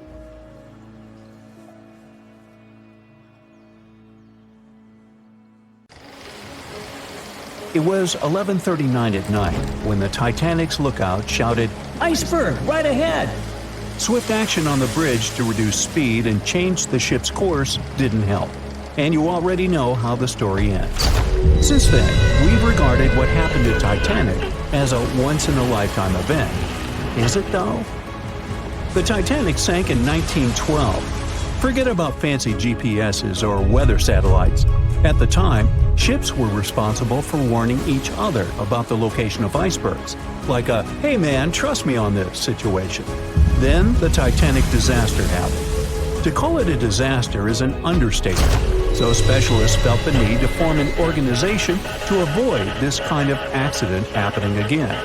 That's why, a year later, they created the International Ice Patrol, or IIP for short. Up to this day, this group has been responsible for giving ships advanced warnings about ice threats. IIP improved their methods over the years, from ship reports and aircraft patrols to satellite images. Recently, they've also been using oceanographic buoys, floating devices providing real-time information about ocean conditions up to 164 feet below the surface to predict the potential drift of icebergs. Luckily, IIP is doing an excellent job in reducing ship iceberg collisions. But don't get too comfortable. because even the most advanced detection equipment can't entirely avoid an unfortunate situation. Between 1980 and 2005, there were 57 incidents involving vessels and icebergs. And the chilling truth is that today's ships are more likely to run into an iceberg than the Titanic was. Studies have shown that 1,038 icebergs crossed the area where the Titanic sank back in 1912. You might think that's a lot, but scientists say it's not really a big deal. I mean, yeah, it's on the higher side, but there have been 14 years with even more iceberg activity since then. Nowadays, the number of icebergs is going up due to the accelerated melting of Greenland's glaciers. And since more ships are heading into polar waters, the chances of ships bumping into icebergs are higher. But the real danger for captains is invisible enemies, called growlers and bergy bits. Growlers are these small icebergs that can be the size of a regular door. And bergy bits are also considered small, measuring around the size of a school bus. These icebergs might seem harmless, but they're actually tricky since they can be completely invisible to radars or satellites. Let's see what happens when a modern cruise ship as big as the Titanic hits one of these small icebergs. Meet the Norwegian Sun, a luxurious cruise ship like Titanic, as it has the capacity to accommodate 2,400 passengers and more than 900 crew members. On July 2022, this cruise ship was on its way to Hubbard Glacier in Alaska when it found itself in the middle of a dense fog. Suddenly, passengers felt an impact and were terrified as the ship experienced a severe jolt. The fog immediately cleared and they realized what had happened. The Norwegian Sun had collided with an iceberg of the growler type. But the outcome was entirely different from Titanic. Thankfully, there were no injuries, and both the passengers and staff reached the Alaskan docks safely. Expert divers checked the condition of the boat, and they discovered that the ship had suffered some damage after the collision, so the rest of the trip was canceled. Now don't stress about packing for your next trip across the Atlantic, because accidents like the one with the Norwegian Sun are really rare. I mean, it's common for ships to encounter ice, but what's unusual is for it to be a problem. Most modern cruise ships wouldn't get physically damaged by an iceberg, and there's a reason for that. You see, the steel used in the Titanic also played a significant role in the disaster. The unsinkable ship, after all, was not so impact-resistant. Back then, the Titanic's hull was constructed using around 2,000 steel plates, which are believed to have been produced in an open hearth furnace. As a result, the steel contained a high concentration of phosphorus, oxygen, and sulfur. High levels of these elements make steel brittle at low temperatures, causing it to fail upon impact. While the steel used on the Titanic was of the highest quality available at the time, it wouldn't meet the safety standards of modern ships, and it was approximately 10 times less safe than what today's vessels use. But the most significant difference between the design of the Titanic and a modern ship lies in how the hull is put together. You see, the Titanic was built using over 3 million rivets for its hull and upper deck structure. So, when it struck the iceberg, the rivets started a chain reaction, causing the entire section of the hull to collapse simultaneously, causing an uncontrollable flood of water. In contrast, modern ships use a method called submerged arc welding, which fuses the edges of metal pieces together, creating a strong and continuous bond. This is safer because if any part of the ship gets damaged, the tear doesn't spread, making things worse. The damage remains contained within that section. Okay, so small icebergs are becoming more common, and vessels have been adapted to deal with them. But there's still one more scenario to consider. What if a huge cruise ship hit an iceberg the size of a 5-story building? Imagine we've just created the world's largest cruise ship on the planet. Let's call it the Bright Seaside. Our floating resort is massive, 4 times the size of the Statue of Liberty. It's longer than the Titanic by 318 feet and carries about 3 times more passengers and crew. And just like the Titanic, our fictional ship can cruise at a top speed of around 23 knots. Now, picture this scenario. The bright seaside is cruising at full speed in freezing waters. It's the middle of the night, and the captain doesn't realize that all the iceberg detecting equipment on board isn't functioning. It stopped working 3 days ago. It's very foggy out there, and the lookout also fails to spot a 45-foot tall iceberg. If that whole situation played out, and the ship smacked into the iceberg head-on, well, it could potentially lead to a sinking. But you can see how unlikely that is, right? That's why experts are quite confident in saying that ice isn't likely to sink modern cruise ships. It's also worth mentioning that safety measures have improved a lot since Titanic.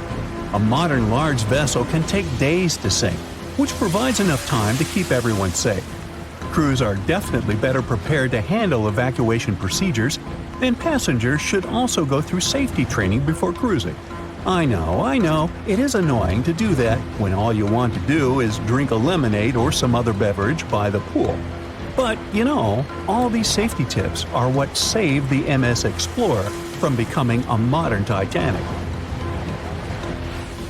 You see, back in 2007, all 154 people on board this Antarctic cruise ship managed to get into lifeboats after the ship hit an iceberg.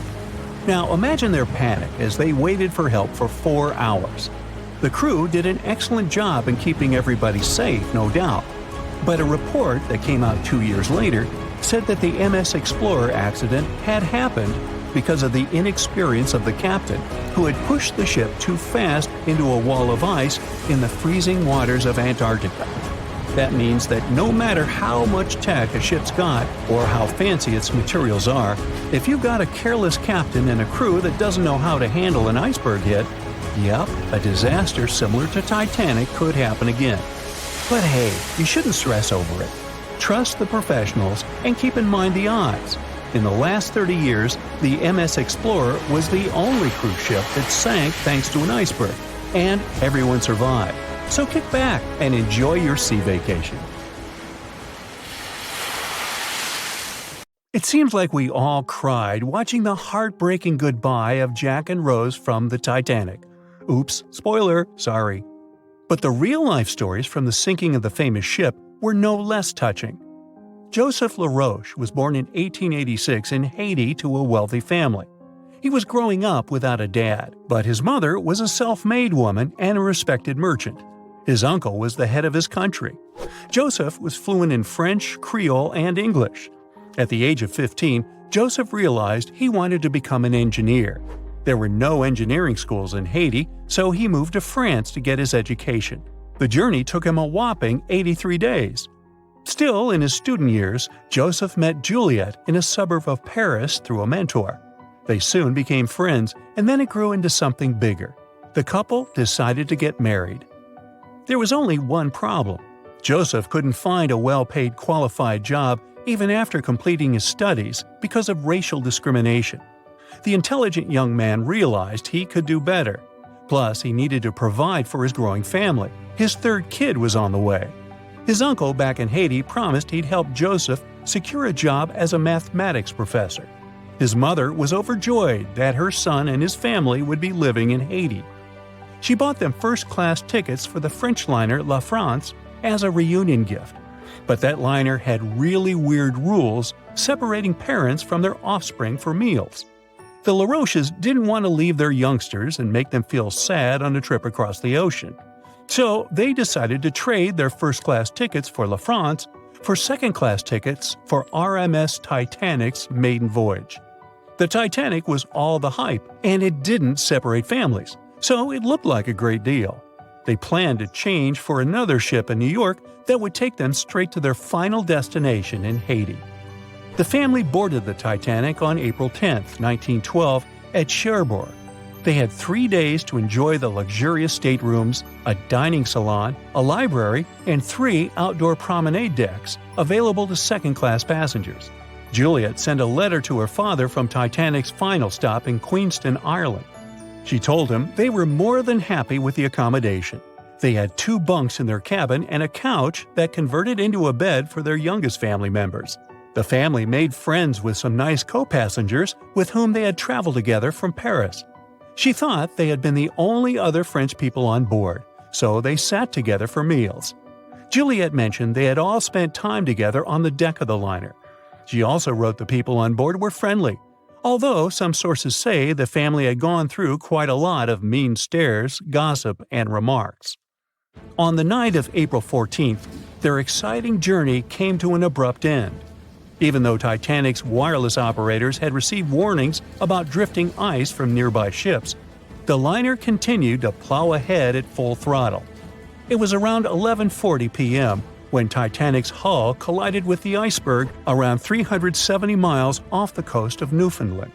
The practically unsinkable ship was severely under-equipped with lifeboats, enough for only about half of its 2,200 passengers. The nearest rescue ship, the Carpathia, was too far away to help. A steward woke up the LaRoche family and took them to the lifeboats, as Juliet remembered later. She couldn't speak any English, so everything that was going on seemed even scarier to her. A little after midnight, the crew received the order to give priority to women and children when boarding the lifeboats. Juliet later remembered a terrible panic had begun, as people had been pushing each other to get to the desired seat. At some point, she felt they had pulled away her older daughter and thrown her into the abyss. A moment later, she had joined her Simone in the same emptiness. So, pregnant Juliet and her two daughters got spots in Lifeboat 14. But they had to say goodbye to Joseph as the boat was being lowered into the sea. He wrapped his coat around Juliet, saying she'd need it, and promised to get in another lifeboat and see her and the little ones again in New York. The 25-year-old Joseph LaRoche didn't manage to stay true to his word. In a couple of hours, Titanic sank underwater, taking the lives of almost 1,500 people. Joseph was one of them. Juliet and the girls were among the 700 survivors who had been rescued by the Cunard liner Carpathia several hours later. Once they reached New York, they were looking through the crowds of people, hoping to see Joseph again. When it became obvious they wouldn't find him, it was time for them to decide what to do and where to go. Without any knowledge of English or money that had gone down with the ship, Juliet managed to survive in America only for 3 weeks, and then had no other choice but to go back to France. Joseph's uncle was no longer able to help them, as others had taken his life 4 months after the Titanic tragedy. In December 1912, Juliet gave birth to a son who she named Joseph after his father. For the rest of her life, she couldn't get over the loss of her beloved husband.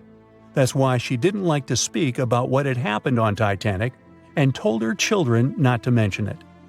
In 1995, a member of the Titanic Historical Society interviewed Louise, who was the last remaining LaRoche child and the last French survivor of the sinking. And that's when the world first heard about this heartbreaking story. It inspired some plays and articles, but it never got the same attention as the story of other passengers. You probably remember the elderly couple going down together in their bed on the Titanic. It was inspired by Isidor and Ida Strauss.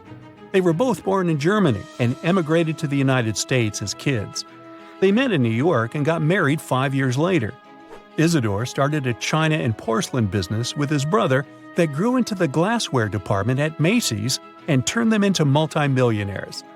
Isidor and Ida were well known in New York, not only for their wealth and charity, but also for their love and devotion to each other.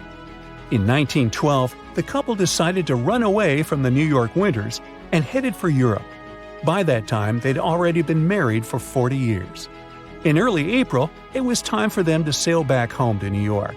They normally traveled on huge German liners, but at that time, they couldn't resist the hype of everyone talking about that new luxury liner, the RMS Titanic. That's how they ended up in one of the first-class private suites at the top of the ship. The Strauss couple spent their evenings dining in front of a live orchestra in a hall filled with fancy furniture and expensive wooden paneling. On the night of April 14th, they felt a slight tremor and then left their private suite and waited for instructions from the crew. They told the passengers not to lose their passes, as they'd need them when everyone got back on board. But the ship was going under. The Strauss couple were standing next to Lifeboat 8. Mr. Strauss, who was 67 at the time, was offered a seat with his wife because of his age. He refused it, saying he was not too old to sacrifice himself for a woman. He wanted to wait and make sure no women and kids were left behind. Ellen Bird, Ida's maid, hesitated before getting on the lifeboat, but Ida told her to go. She took the easy decision not to leave her husband on the sinking ship. Ida took off her beautiful mink coat and handed it to her shivering maid, saying she wouldn't be needing it anymore. Isidore didn't manage to convince her to save herself, so they stayed together till the end. Some of the surviving first-class passengers later remembered they had seen the couple standing peacefully on the deck, holding hands, just waiting. That's it for today. So hey, if you pacified your curiosity, then give the video a like and share it with your friends. Or if you want more, just click on these videos and stay on the bright side.